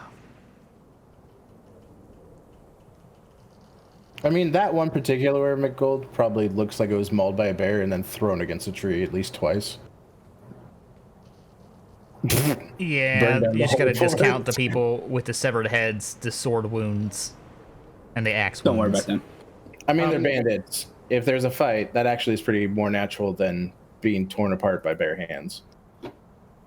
Dude, might you Yes. place a marker on the map for the possible bandit hideout question mark? Can do. Yes, sir. Move my character for you on that. Scotty wants to go lead said bandit camp. Yes. Do not mess with my prey. I don't know if it's been mentioned to him, but if it was, Reeves would probably just recommend we leave them because it just means less suspicion if people get attacked on the road. Right there? Okay. Ulfar Right there. growls and nods. Could you also add a note with the text tool? Bandit camp. I would appreciate that. That seems reasonable. So we remember. Suspiciously reasonable. Suspiciously so. Once we get our Thank bearings, you. Val would be like, once he gathers everyone up and, we toss the bodies into the grave. Once we get our bearings down in Southampton, we can come back and pay these guys a visit. So, you guys are gonna pack it up and head for Southampton? After burying the bodies, yeah. Well, yeah, I figured that. You take very little time. It's weird, but some of you seem to be practiced at digging graves. Would have thought. I wouldn't think about it. I'm not pointing fingers, and I'm sure chat's not pointing any fingers either. Right? It's not important. Everybody can do this. It's the Middle Ages. Don't worry about it. Or it was, anyways. Now, So, did they have horses? there We were have 2 horses. horses present. We will yeah. taking their horses. Sounds Okay. Absolutely. Now, And, will you be gather taking the their wagon weapons. as well? Oh, there's a wagon. Yes. Ooh. I want that. What's Hell in the yeah. wagon? There is grain, some cloth, some bolts of cloth, some general dried fish and meats that have been smoked. Scotty is going to take a look at the bodies. Were they recently killed? So they're not like a week old or anything like that. These people have been somewhat recently killed, correct? You would assume that just on your experience in hunting and finding corpses and things like that, they've been dead for no more than like a day at most. Scotty wants to look for wagon tracks and see which way the wagon was headed. They were coming from Southampton, you would guess. It's really the only logical destination. You don't see wagon track marks from the direction you came, and the road from where you're headed is where you see track marks, and there's no split off from where the wagons are. So your current assumption is south. That being said, could be different. It could trail off towards the end, towards Southampton. You're not sure. You'd have to follow the trail and find out. But thus far, it does seem to point south. Okay, so I would just point the group as they're readying this wagon and everything. And are we taking this wagon towards our destination? This Southampton. Good. Reeves looks at the other two. I think that's the plan. Looks back at Scotty. My only question is if anyone recognizes this wagon, that might tip them off that maybe we were part of whatever is happening here. Nobody in their right mind would believe we're merchants. Is there any significant marks on the wagon? And does it matter? Trying to remember laws. You can look over the wagon. There's no emblems etched on it or any carvings that denote anything in particular about it. What about the horses in their little horseshoes? Since Frankto pointed out that last time. Checking the feet, no. There's nothing that denotes that they're owned by anyone. Usually, this is only for the king's horses or soldiers or something. Okay. It's now a thing I'm going to check, though. It's a new fact. That's fair. You should always check. More information. We can always say we found it, brought it back here from what we assumed the destination was coming from. As long as we're on agreement. I'm missing something. Is it a bad thing to kill bandits? It's a bad thing to steal from merchants. If they're already dead from bandits. Should we bring the bodies along, see if they have body or family? I feel like that's unnecessary. That depends if we wish to keep this wagon. Wagon means Further confusion. Ulfer just looks at Val. I don't believe we really need this, in my opinion. But if you all wish to bring it along, go for it.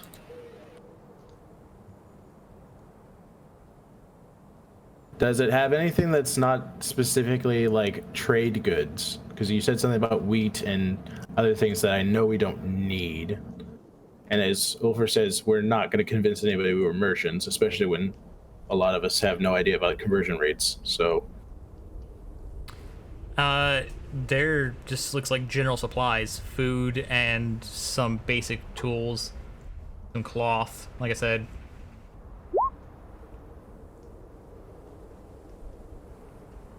yeah, I mean, like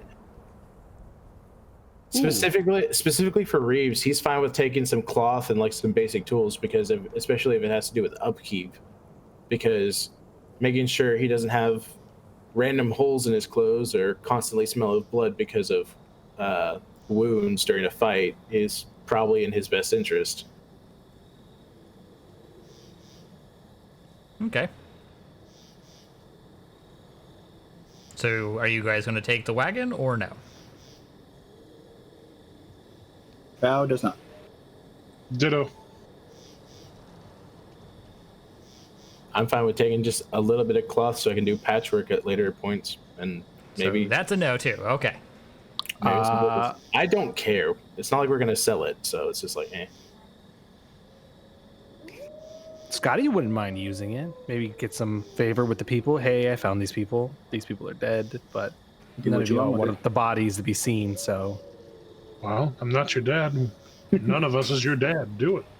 If you want That's to tag true. along, Val, I'm not going to say anything about it. It's up to you. Yeah, Reeves personally, if he's not gonna use it, he doesn't care. So, you do you, fam.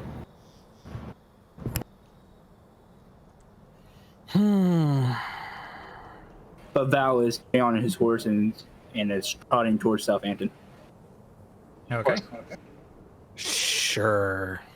I'll grab the wagon and all of its things, and I'll put the 2 dead people in it. Okay. So, you put the corpses inside the wagon. You saddle up the two horses that were clearly going to be attached to the wagon and were at one point, and you guys are off. You head to Southampton. As I You eventually travel, I make it am going there. to try to keep track of those wagon, making sure they were actually headed to Southampton or Yeah, came from Southampton and all that stuff. As you approach the road that you would assume that was in reference that is Wardor Castle, that would be headed towards off to your right, which is to the west, you can see that there's no wagon wheels that came from that direction, recently at least. So the wagon didn't come from Southampton? It did not. Or it did not come from Wardor. It Oh, looks right. like there are wagon wheels coming from Southampton. So it looks like the assumption is a pretty safe bet that they came from that way. Oh, okay. Sounds good.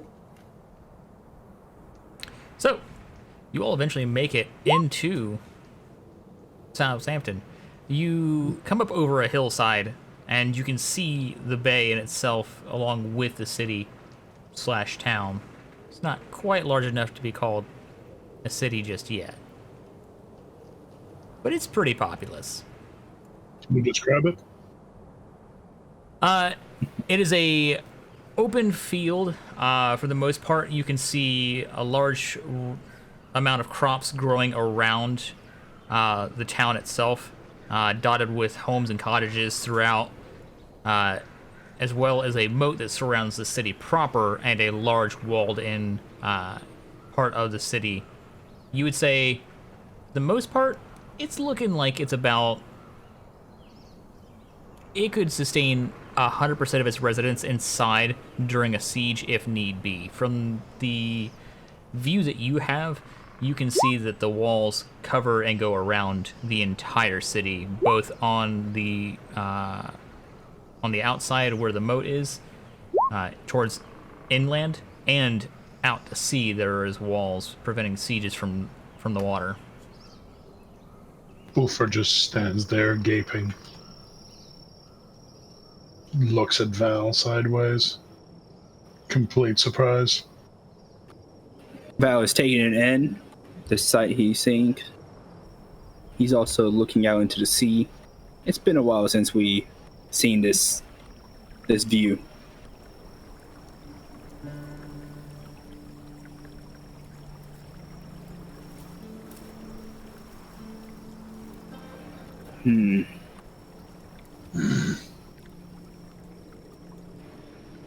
Let's continue, I guess. I can see they might be right. About the time. About the time. I can see that. Yeah, So, Ulfar concedes that they might have a point.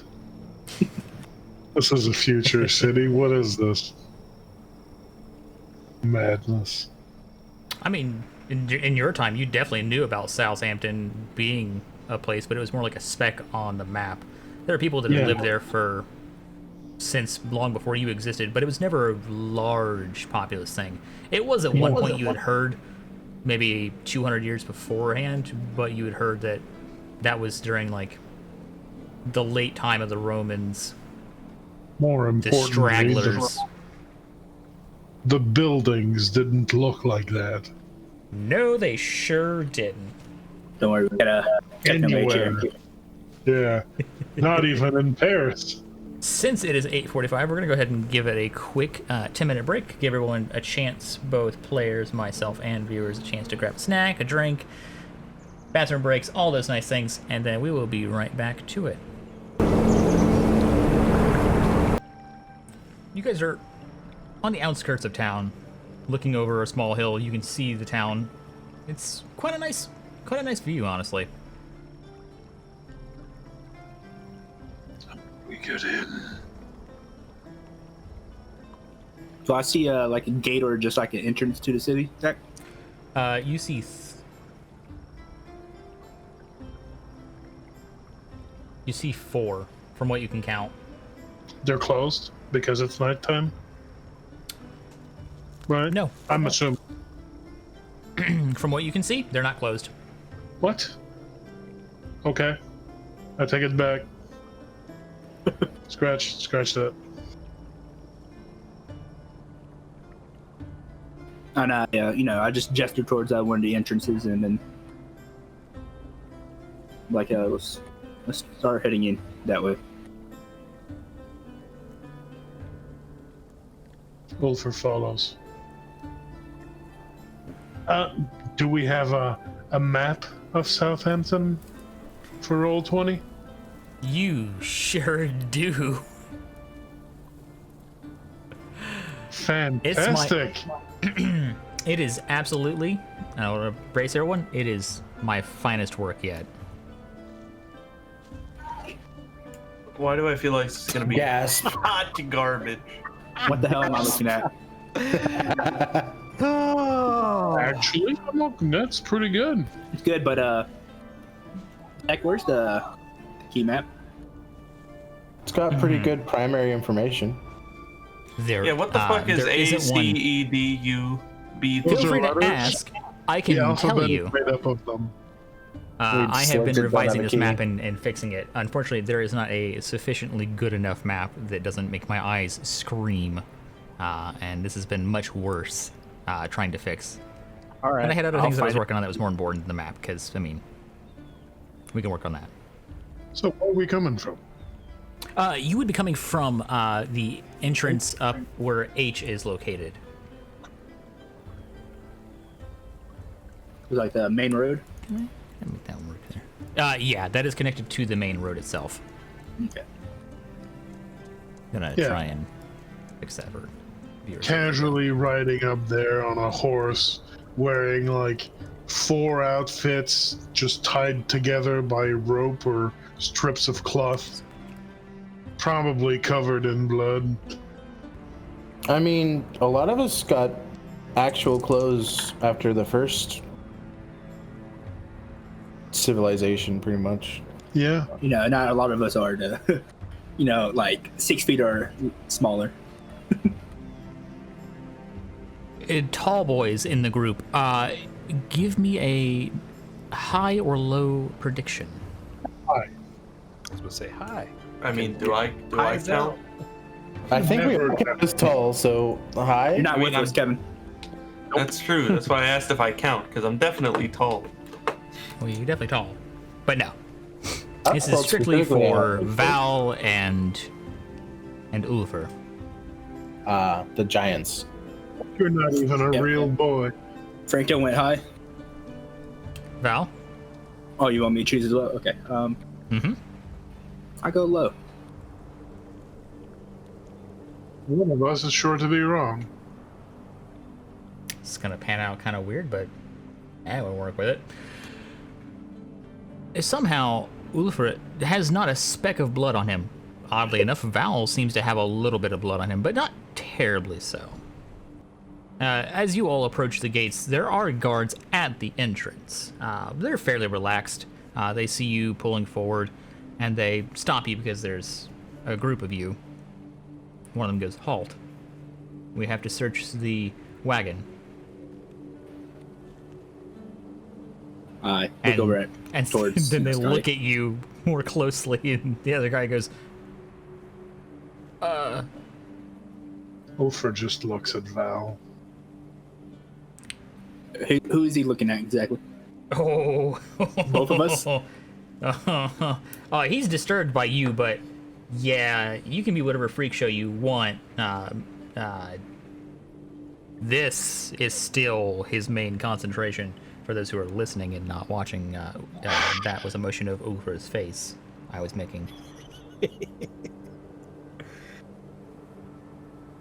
Those Yes, we chunks of flesh dangling is disturbing. Yes, we were coming from the north, and we were attacked by bandits, so we had to hurry up to the city. I see. The northern road that you just came from, you say? Yes, correct. About, what was it, an hour ago? I looked at everyone. About an hour or two. An north. hour or two down the road. Let me see. We've been hearing tale of bandits attacking. Are they still there? Somewhat.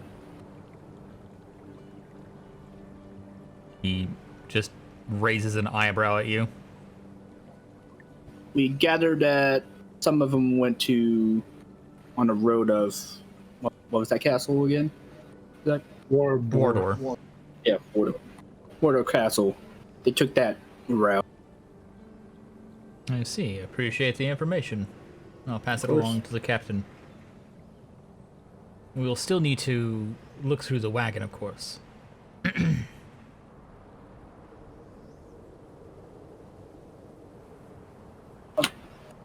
Be my guest.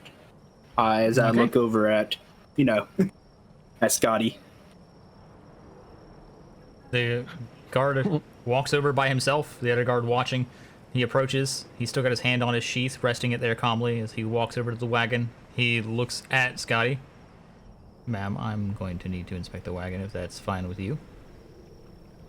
Scotty just nods her head, and she said, "Don't mind our unfortunate circumstances. What happened to our friends? We've come to bury them here." He looks in the wagon and sees them, and he goes, I see. If he's looking in my So- direction, I give him like a slight nod about that. Like, yeah, it's sad. That little white lie, I'm gonna need a get- manipulation and subterfuge roll. Since Scotty was saying something, I'm guessing I get a weird taste in my mouth from that lie. Yeah, that's a bit of a lie. I'm sure if or anyone's looking over at Val, he just like he's sucking in his. It's like something doesn't taste right towards him. The guard looks at you suspiciously, Scotty, but he doesn't quite say anything. He just he looks at the two in the wagon and looks at you, and then proceeds to look at the others. And he's like, he nods at the guard. He's like, let him pass. Scotty nods Another her head guard. and definitely Pulls open the gate. hits that rein. They proceed to move out of the way and allow you to pass through the gate. Go through. Yeah! And you're within the city proper. Welcome to Southampton. Now seems like as good a time. I'm guessing the main road, the roads shown here are only the main roads, and there are side alleys and streets. Yeah. I will eventually detail those out for you. Outside of the city itself, the triangle bits that you see, that's the moat itself. Figured.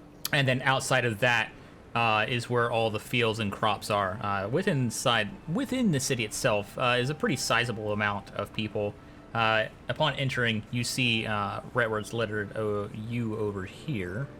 You're going to notice this is another walled-in section, and you can tell that this miniature moat right here belongs to the castle that is within. It's not quite the regal castle you might usually see. It's more of a large tower, but you surmise that it still has a lord that lives within.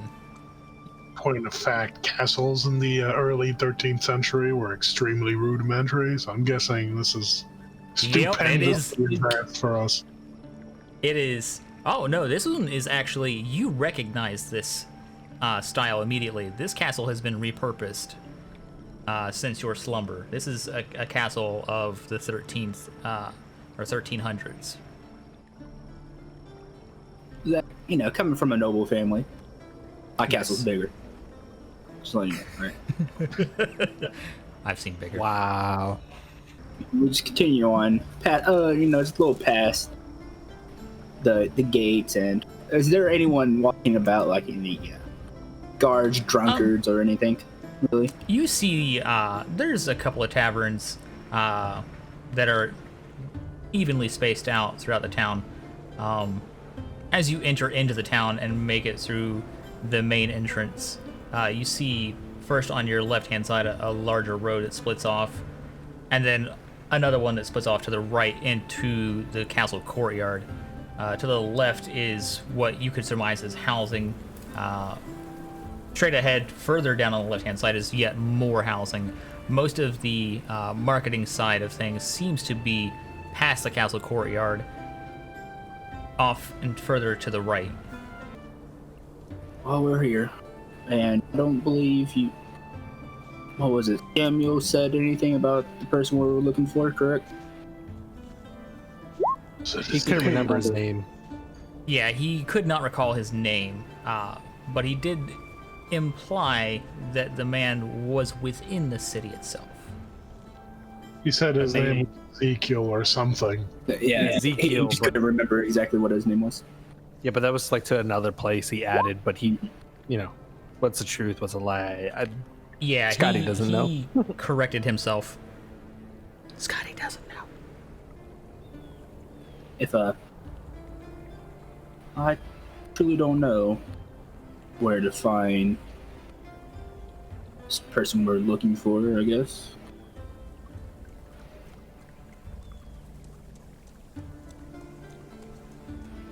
Look over at Uber.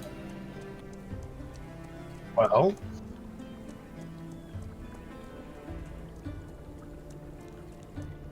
Maybe once we find a nice place to settle down, we track him down. That's not too bad of a plan. nods and sent the ST a PM also. He sure doesn't did. check. Yeah, he sure did. You, Ofer, don't quite catch a whiff of much, but you do notice something unusual. Well, you've grown quickly accustomed to it, but it's still a bit unnerving. You see the same crow that's been following you, and you know it to be the same one. Raven, right? Yeah, Raven. Crow.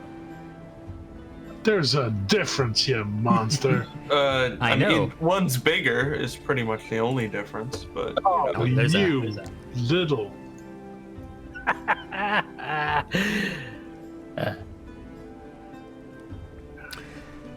The raven that has been following you, and definitely a raven, seems to be perched upon the roof of a house, and seems to be very agitated, is the only word that you can describe. It hops up and down quite a bit on top of the roof. Ulfer nudges Val and subtly points at the bird. Caca.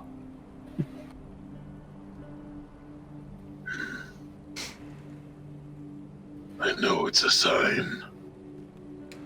It But I don't know what. squawks at you, calling, and you swear that you almost hear it say, "He's here." Do I hear this at all? He's in here, bitches. Give me a perception and alertness. Actually, give me a perception and animal kin. And Reeve, if you would like to do so as well, you're welcome to. 2 successes. You, Scotty, you also are almost positive you heard it say the exact same thing. Caca here. He is here. Caca. Ulfer frowns and looks at Val to see if he heard. Heard the bird saying all it. Difficulty 6. Yeah, you definitely heard it. You're like, lives here.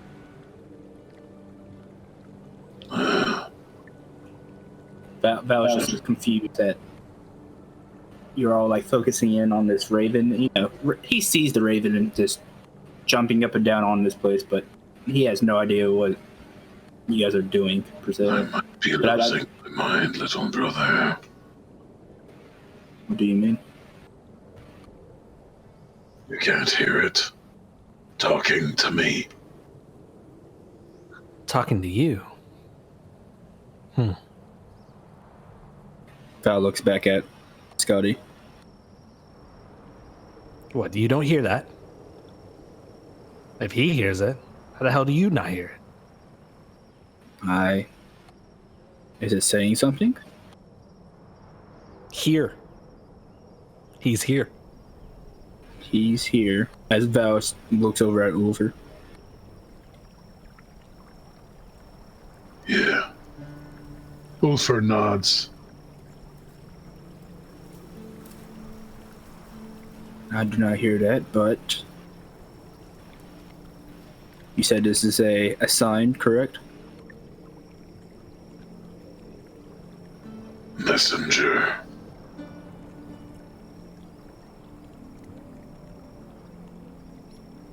Let's go talk. Ulfer just looks at Skadi. If it was talking to anyone, it wouldn't be you, Connor. Scotty wants to reply, but I can't really think of anything right now. See, this is why you look into, your culture. Reeves kind of ignores the two since they're starting the characteristic argument, and I guess approaches the door that the bird's hanging over. Looking at Val, I don't know how this works. Do we just say we're new in town? We have your wagon. Pretty sure that's not who it's talking about since they're dead, but I don't know. It might be their wagon. Our wills now exist during this point.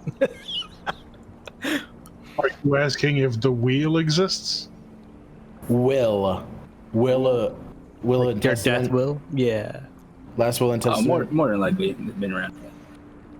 Yeah, But, that This is a sign from your ancestors, Ulfer. It would be rude for us to not follow it, alright? Suppose you're right. Ulfer reaches out towards the raven, Who's here, little one? and as if, inviting it to perch on, his arm or something. it responds and just gently floats down and lands on your shoulder. Tries not to jerk away in surprise. Well, just- Turns its head, twisting, looking at you all. pecks you every now and then. Right? Picking meat out of my teeth. Yeah, so I don't have lips, okay? It's fine. Yeah, but you have curtains. I can't. Quit reminding that. But yeah, Val is moving over towards the place where the raven was perched. Dismounting and doing the same. Mm-hmm. And what type of building is this? It is closer to a manor than the other houses that you are seeing around you. It's also closer to the market, probably therefore increasing its value. It's sizable. You would guess that if you were looking at it and taking a wager on how many rooms are in there, you would say there's probably like 5-6 rooms. It's pretty decent size. It's 2 stories. Can you mark a X where this is on the map? Sure. Appreciate that. But Val would just look over at everyone just for a quick second and then knock on the door. Wolf is just looming behind, letting Val take the lead. When I knock on, is this door big? Pretty decent size. Yes. And Ulster and Val get into the house per se if it was open. Val crouching down. Center of town. Seems convenient. Right. Couldn't be. No. Yeah, I'm Knocked on the door and all that. So, you knock on the door, and the door itself opens up. Promptly, right after you knock, within seconds. Opening up promptly into a very warm and welcoming home. You don't see anyone at the door, though. There are small lit candles throughout the house. Val, noticing no one opens the door, so slowly looks back at everyone else. Looking right back. From inside, you hear a voice call out, "Please do come in." A man comes around the corner, looks at you all and smiles. What kind of house is this? It's just like a, regular house. A really You'd say big like house, nice house. He did say like a manor is- type. It Oh, is. manor? Yeah, it is basically the equivalent of a manor. It's probably about five to six rooms inside this house. 2 floors, well furnished. And did a man that came out from behind the doors, or? He came out, not from behind the door, he came from further away down the hallway. You can see him round the corner, and you can identify him as the same person who called out to you to enter. Well, steps in.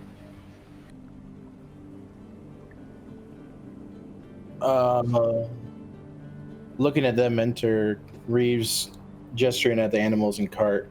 Should someone stay with the animals, or is there a stable?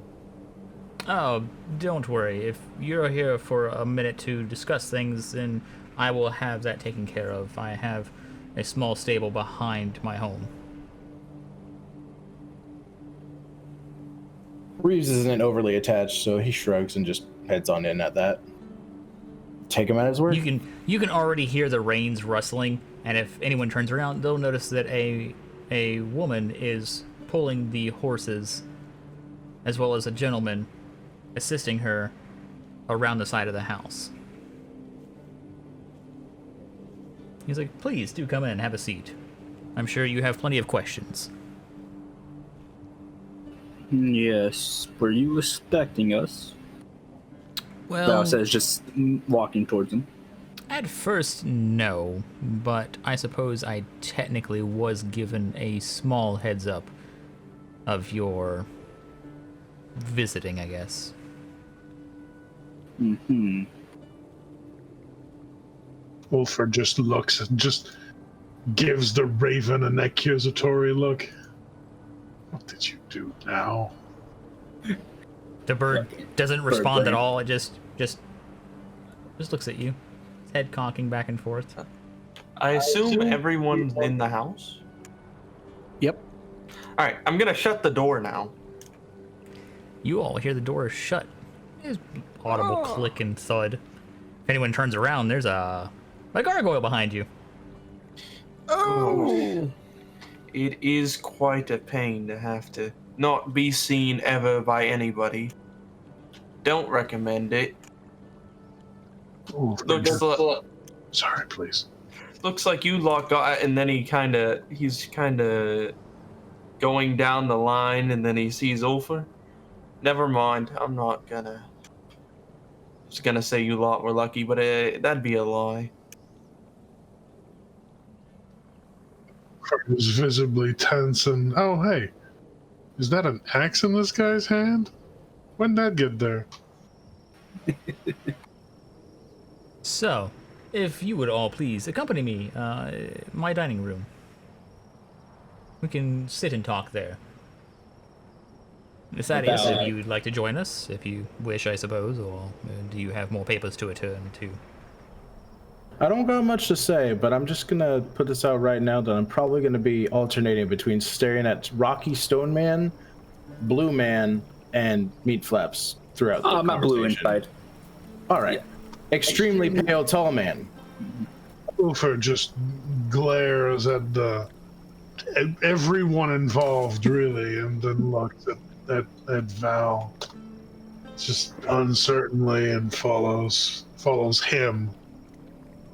Oh, I'm definitely following too. It's just like internally. So the Embrace did this to them.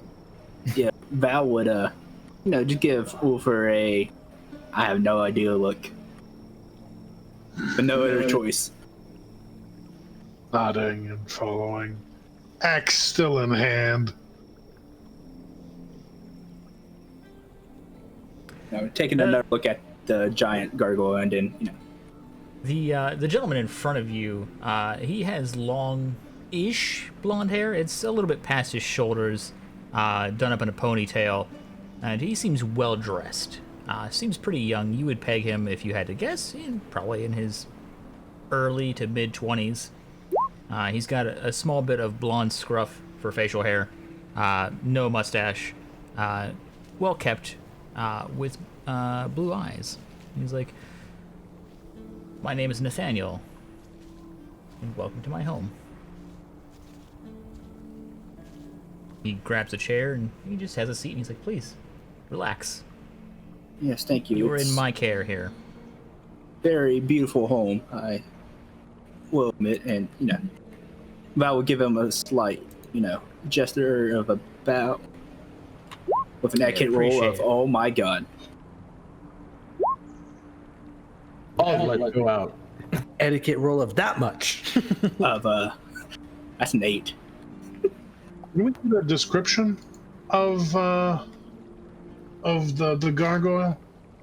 Yeah, Thaddeus, about 7 foot, give or take a couple inches. Rocky looking skin, big old wings, and long white hair that maybe is feathers, maybe not. Definitely, if it is hair, rather unkempt and matted. You Jotnar.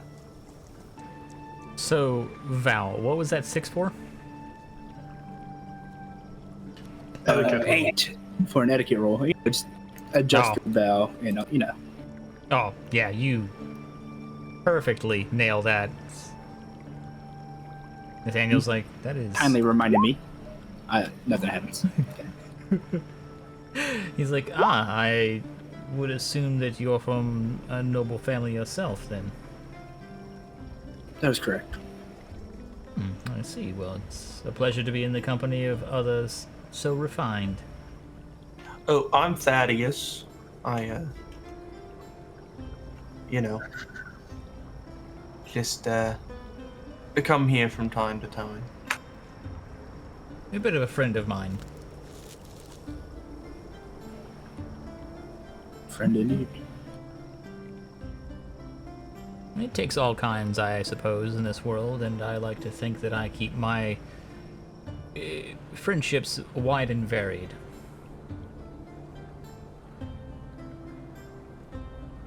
Yes,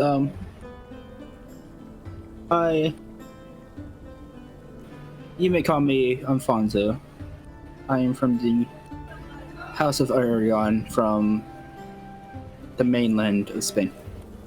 That is quite the unusual. That is an old house.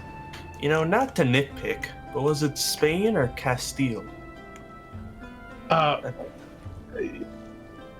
For him, it would be. For you, For for Castile. him, it would be Castile. For you, it would be Spain. Yeah, I would say Castile. The fact that he says Castile should be a giveaway to you. Do I have to make an academics roll, or are you gonna give me that one? You're gonna have to make an academics roll. Can do. Intelligence academics? Yep.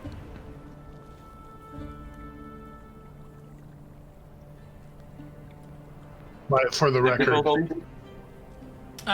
Difficulty of 7. it's like 100 years out of date easy.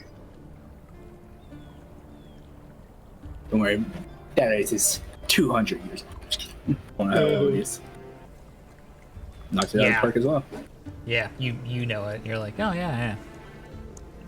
Ooh. So you are rather old.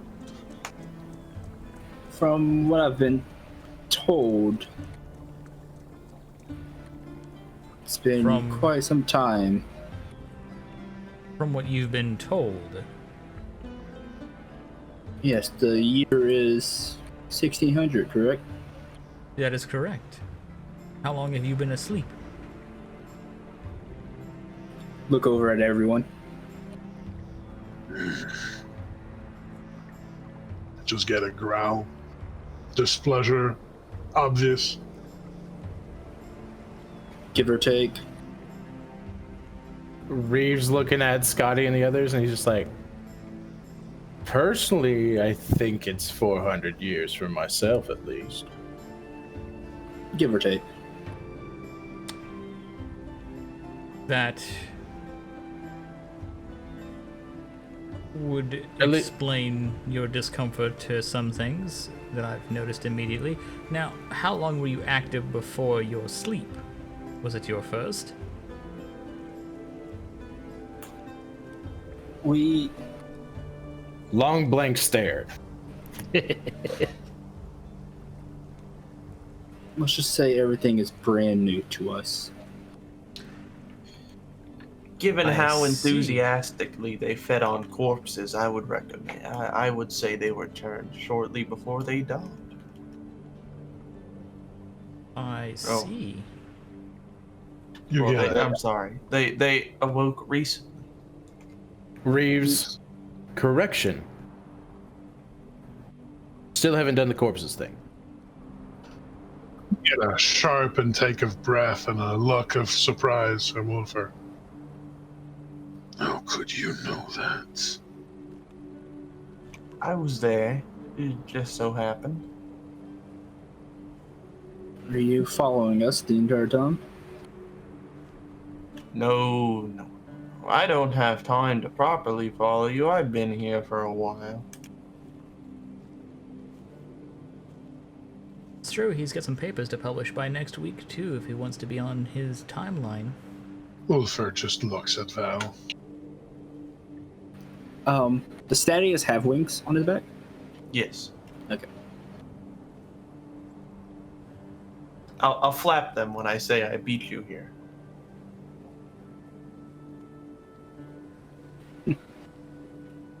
Lol. I see. We were told to come here from a certain someone.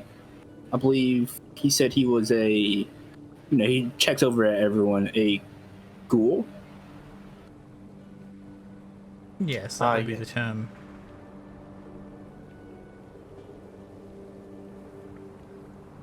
Yes. Do you know the name of this individual? What was it again, everyone? Sam something.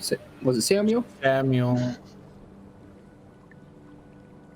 Reeves appears to be getting more disinterested in the conversation, but he does say out Samuel. Yeah. He starts looking around the room to see if there's books or other things he can read the title on the cover or spine. Of course it was. Yes, he said he was going up north or something, and his master was someone in London. Did he specify what he was going north for? I don't believe he did. Sneaky as ever. Well, I'm not surprised that he pointed you this direction. This is one of the fewest cities that's starting to grow and has very little in the way of resistance from kind. Or kindred. Yes, or kindred, that is true. It's really just the two of us. Though I suppose Samuel doesn't know about you, Thaddeus, so... Well, He did I only move say along. one kindred city here. That would be me. Wolfer grunts and looks at Val, suspicious. And you said your name was Nathaniel? Yes, my name is Nathaniel. I am Nathaniel of Clan Ventru. It is a pleasure. Would be a venture. Clan, this ghoul said clan as well. It still eludes me. That's fine. You all will surely find that out in due time. I would personally offer my assistance in that endeavor, but unfortunately I am not skilled in the usage of blood magics, so I'm not of much help. I do know of an individual, but I'm sure that Samuel has warned you, as I would warn you, that it can be a bit Dangerous. Yes. They can be quite fickle. They will usually request a boon of some fashion, at which point they'll leave it open to call upon for later usage. And I feel like somehow the usurpers never have a fair trade in mind. And Of course not. who are they? I've twice heard of bad things about this clan. They are the ones responsible for creating Thaddeus and his kind. I look over at the gargoyle. He is not one of them. He is a creation of them. And honestly, probably my favorite one I've met. I've met 4 so far. The first 3 were god-awful. Most of them are so slow, aren't they? Yes, they are. It's really quite painful to be considered one of their lot. Well, you take what you can get. What are you? I'm a, they call us gargoyles? You know, For like the statue. obvious reasons. Right. So I Are suppose you a clan as well? his- Well, we are, I am the offspring of a product of some bastardized blood magic. I suppose, kind of, but not really. For looks the gargoyle up and down. Do you see any runes anywhere? on the gargoyle? No. Yep. His look turns skeptical, but it's fine. Well, so they did it to somebody who bit me. Right, so. Then I look like this. Great, excellent deal. It's quite rather unfortunate. I've heard it's a horrifying experience. The ones that Not were originally great. created, at least. It's not, I don't think it's much worse than what happened. And how many clans are there? Let's see. There's a number of clans. Let's see. I would say in the double digits. Low, of course. I'd say 13, 15. It depends on who you're asking at any time. And those statuses can change. I wouldn't worry about placing too much importance upon what is a clan and what isn't. Those who are inclined to posture about their status as a clan usually have very little worth to add to the world. It's not much worth noticing. Though I could, if any of you can read, would we speak English or Latin? Just be English. Can read English, then I could write up a paper, I suppose. That might be helpful. So, do you all have other further questions that you wish Yes, to ask of me? this Samuel person as well spoke of speaking to the prince. I believe his name Mithras. Yes, it- that is Mithras. He is also of Clan Ventru and technically related to me. Technically, Well, we are of the same clan. I see. He is my grandsire several generations forward and not overtly fond of me. Ulfar just looks at Val quizzically.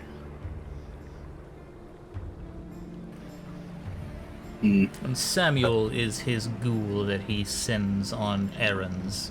One of many. Though I suppose Samuel is his favorite. Would you say Mithras would be more likely to leave a positive or negative impression on you? Negative. Negative. Is there a particular character trait that would cause that? He views gargoyles as not being really worthy. They're a created thing and not. Right. I mean, he already hated the Tremors. Yeah, he already hated Tremors. And gargoyles are just an extension of that. Even the free ones he would view with a suspicious eye. Not outright, I'm going to see them all staked, but he doesn't trust them. Right, he's a rather judgmental prick, if you ask me. And is there a way to tell of what clan you're from? That depends. There are those with very clear and obvious signs, like the Nosferatu and gargoyles. Others are not so clear. Ventru and Toyadar, the Bruja. There are many that can go unnoticed. Zamish, La Sombra, and there are, rumor has it, many more that go undiscovered. And some that are never discovered before they meet their own final death. It's hard to say. Final death. The final death is the term that many use for when a kindred has met their fate at the hands of fire, beheadings, or sunlight. Couldn't guess, those are all things that will definitely kill you. Everything else, though, for the most part, you're highly resistant to swords, blunt damage from falling great heights. Drowning is no longer a problem. I'm sure you've experienced the fact that you no longer require the need to breathe. Val looks at everyone when he says this. Ulfar, still breathing, looks back blankly. There are some that can still continue those needs, and in fact, I would surmise that most of you can do so if you consciously think about it. Your connection to your humanity is still strong, and that allows you to do so. It's a very important thing in certain situations to maintain the secretive nature that we have.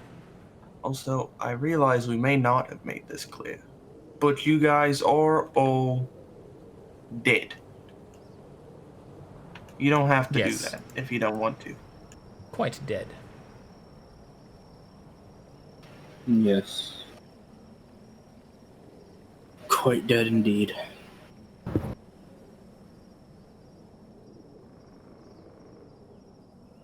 Strange, really. Think of that.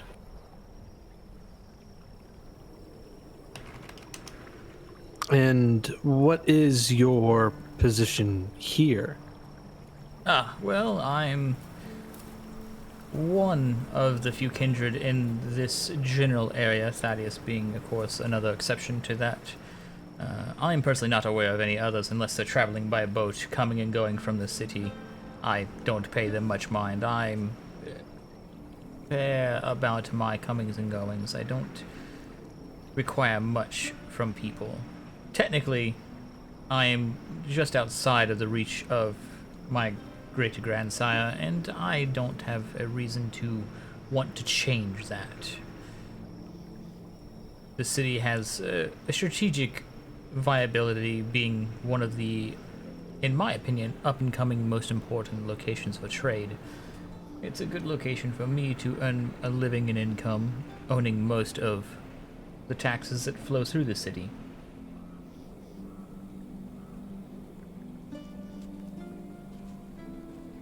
I see. Samuel also mentioned something to Camarilla. Ah, yes, that is the organization. It's a faction of kindred that have gathered together under the efforts to maintain the secrecy of our existence. There are others that do not adhere to this group, of course, just like with any self-identifying body. There are those who agree and those who disagree. I see. And from what I've learned from Samuel, really the rules he stated was not to make more of our kind, and then Ah, yes. The right to progeny. You must present yourself before the prince if you wish to have a child, which is the term that we use, or are young. yes. Do you all remember what the other rules were? I think he said one more. Don't leave corpses. Samuel is correct. You do not wish to leave evidence of your comings and goings as kindred. A bloodless corpse is fine if it's missing its head, for obvious reasons, but a corpse with holes that are just the perfect size for a pair of fangs with missing blood would clearly raise some alarm. Same goes for somebody seeing you feed from another. I would not recommend it, lest the Inquisition come a-knocking. I would recommend the lanky one stay hidden as much as possible as well. Until you for- learn the art of hiding. For crosses his arms, looking just like he's fuming silently. I'm What sadly did you- not as gifted as my friend here, that art. He is pointing at the lumbering giant. Well, What? it isn't all gloom and doom, gentlemen. Uno momento. I have to stay hidden too. All right. Yes, if anything, between myself and Thaddeus, we would not be opposed to assisting you in learning the ways of our kind. It's not something that takes too much effort. We simply ask that you adhere to the rules that he and I have collectively determined to be of benefit here. The good news is, those rules happen to be identical with the Camarilla. Okay. And I don't suspect that you all have the desire to create more of yourselves, do you? No. Fantastic. Thaddeus and I have agreed, due to the size of the town, it's not really an issue to share feeding grounds. I have given him permission to feed where he pleases, save the ones who are employed by me directly. You can tell by their own marking. They have a small tattoo on their wrist. It's very simple. It's not a lot of people, I assure you. Currently stands at 10. Not much of a change for you. As far as hiding goes, I believe I can call in a favor on that one. I'm fairly skilled at it, though Thaddeus is certainly much more capable at going unnoticed, but that can also depend on each of your clan abilities. Each clan isn't just a title and an appearance. They come with certain skills that are favored by those from that clan. I'll say hi real quick. Wow. Yeah, we're currently in the middle of a game, so bear with me. Go ahead. You say he looks quite durable? He doesn't look like he could take, an entire wagon being dropped on him or being thrown into a tree. So you're saying he will But- survive being a baseball bat? Something about his the way he presents himself still says, you could hit me with a tree and I'd probably be fine. Or inversely, hit a tree with me. You know, we're Either training or. around to get Either action. Practice. Makes perfect. Wolfberg just looks straight into Val's eyes.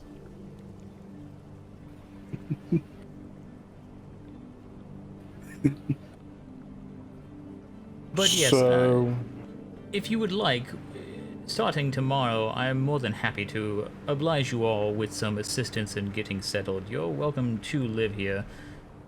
Again, provided that you agree to those aforementioned rules, which conveniently align with the Camarellas. I'm not saying that I am 100% an adherent to what they require, but I'm also not a snitch neither. There's you said we have certain abilities. Yes. As fledglings yourselves, I'm sure you're still quite a bit lost on the concept, and I'm going to guess that the rat that Samuel is has given you very few bits of information that only left you begging for more. He's like that. That's why I don't like him, and my grandsire's love for him further increases my annoyance at his existence. I would punt that kind all the way across the channel to France if I had the time. Unfortunately, he never holds still for long enough. Sorry about that. I get annoyed when I think about Samuel. The bastard. Yes, is there anything else since we have these abilities? You said us kindreds are weak to sunlight, fire, and of course, being beheaded. Yeah, the beheaded thing shouldn't be new. Yeah, that seems it would do something. Yes, there are many abilities that clans have across the board. It's one of those things that is probably, if you had to ask most fledglings, one of the most exciting things about becoming one of us. It opens up new avenues and new opportunities. Do these clans and such have anything else that differs from each other? Yes, there's one last tidbit that can be said to have an impact on your unlife. It would be that each clan has a certain curse to bear. That depends on each one.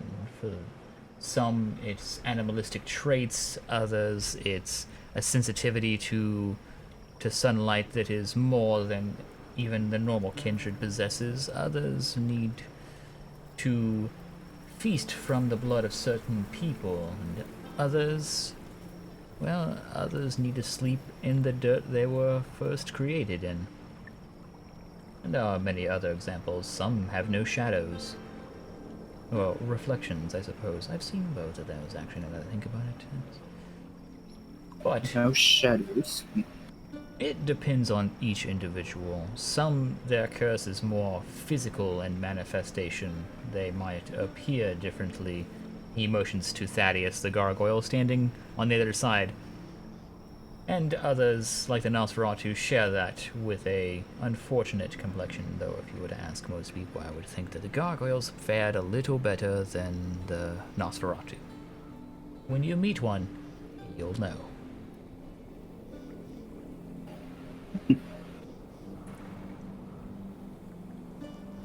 And you wouldn't say any of us are certain kinds from the looks?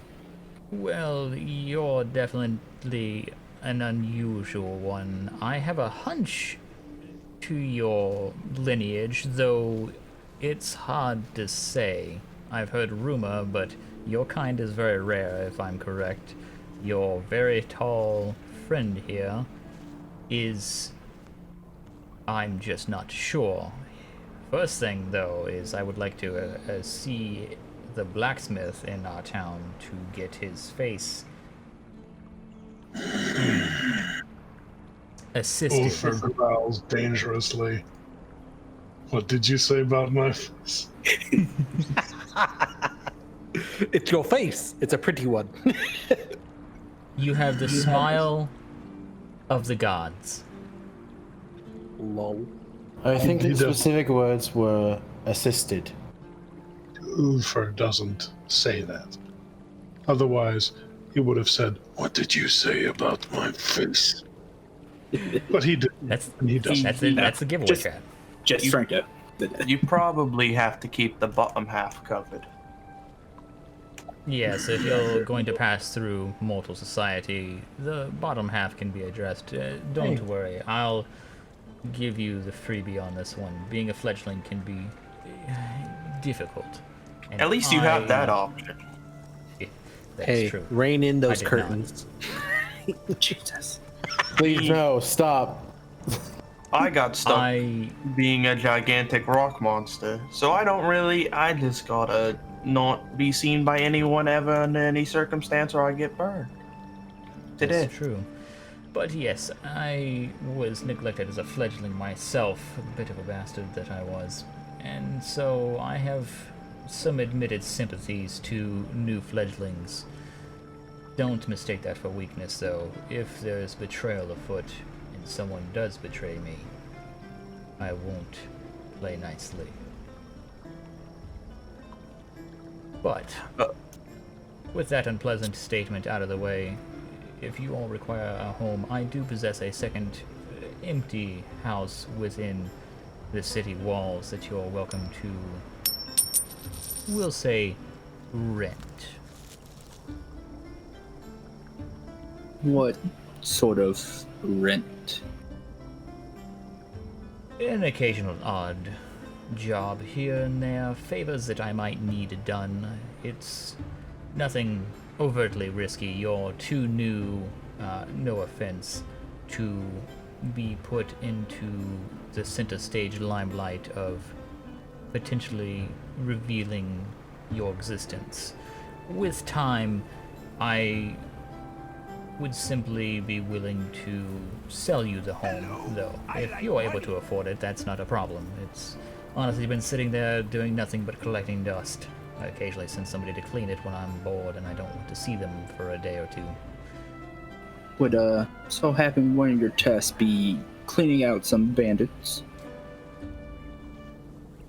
That wouldn't be an improbable thing, though I suspect that if you came from the north that you already encountered some and killed them. Or maybe some trees painted a different color? Scotty just smiles. I hope you didn't miss any of them. They can be fickle little creatures, kind sometimes. Are there They're- any that lived, or...?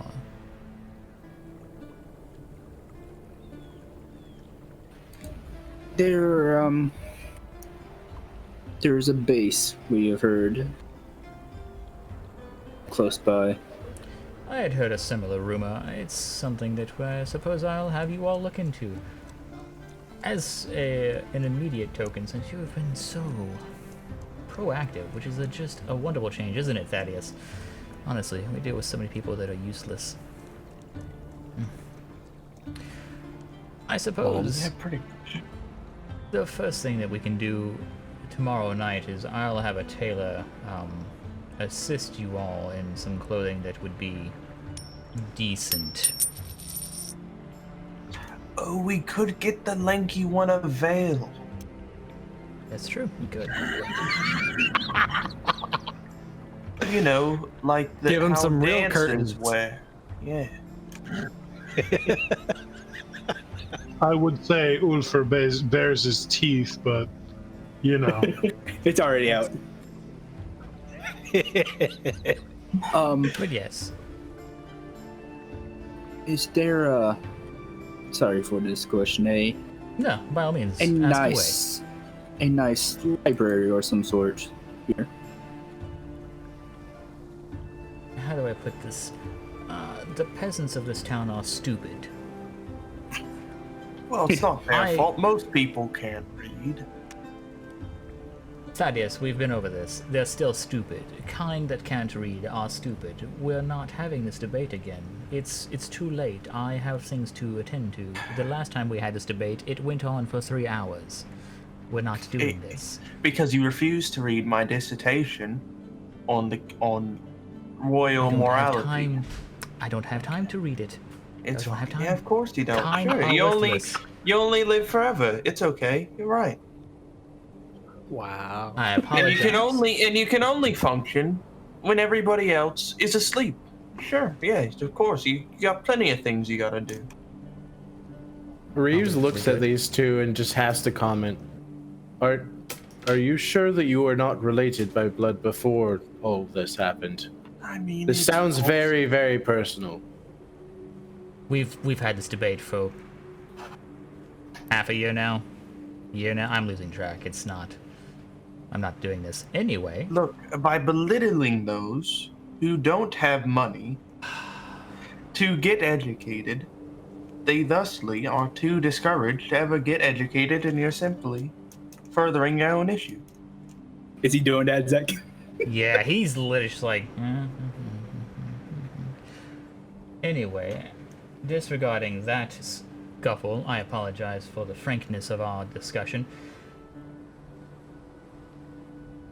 There is no library or repository of books. However, I do possess one here that Thaddeus frequently uses himself and has made many requests, sometimes annoyingly, for specific books. So if you have any, please speak to him, and then I will have the books requested in some fashion if they are possibly obtained. I feel like the collection is sufficient, but if it is not, again, Thaddeus is the one to speak to.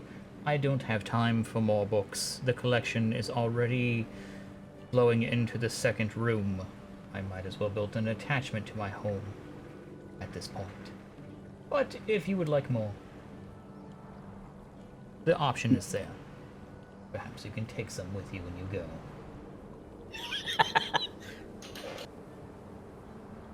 Yes, I just wanted to see my family lineage, really. Oh, the family lineage. There is a monastery that does exist not far from here that does have the lineages of a number of noble houses, both from England, what would be Spain, I think Italy is in there, and Germany. Well, with the Holy Roman Empire, whatever you want to call them, I forget now. It's not worth remembering. There's a number of places that they have recorded. If you wish, I can request their information. Send for a monk to bring it to you here, so you don't even have to travel. No reason to muddy your soon-to-be new clothes on the road. I would appreciate that. I'll have that sent for in the morning. I'm going to start writing the little kindred cheat sheet with everything that one dot in kindred lore. All right. You know. Yep. So Steaks bad, sun bad, blood good. Money good. I think one dot covers the 13 big clans too. yeah, I mean it's fair enough. So with that, I think we'll wrap the session here. I also have Wendy's here. Naturally. Bye. Bye. Bye bye.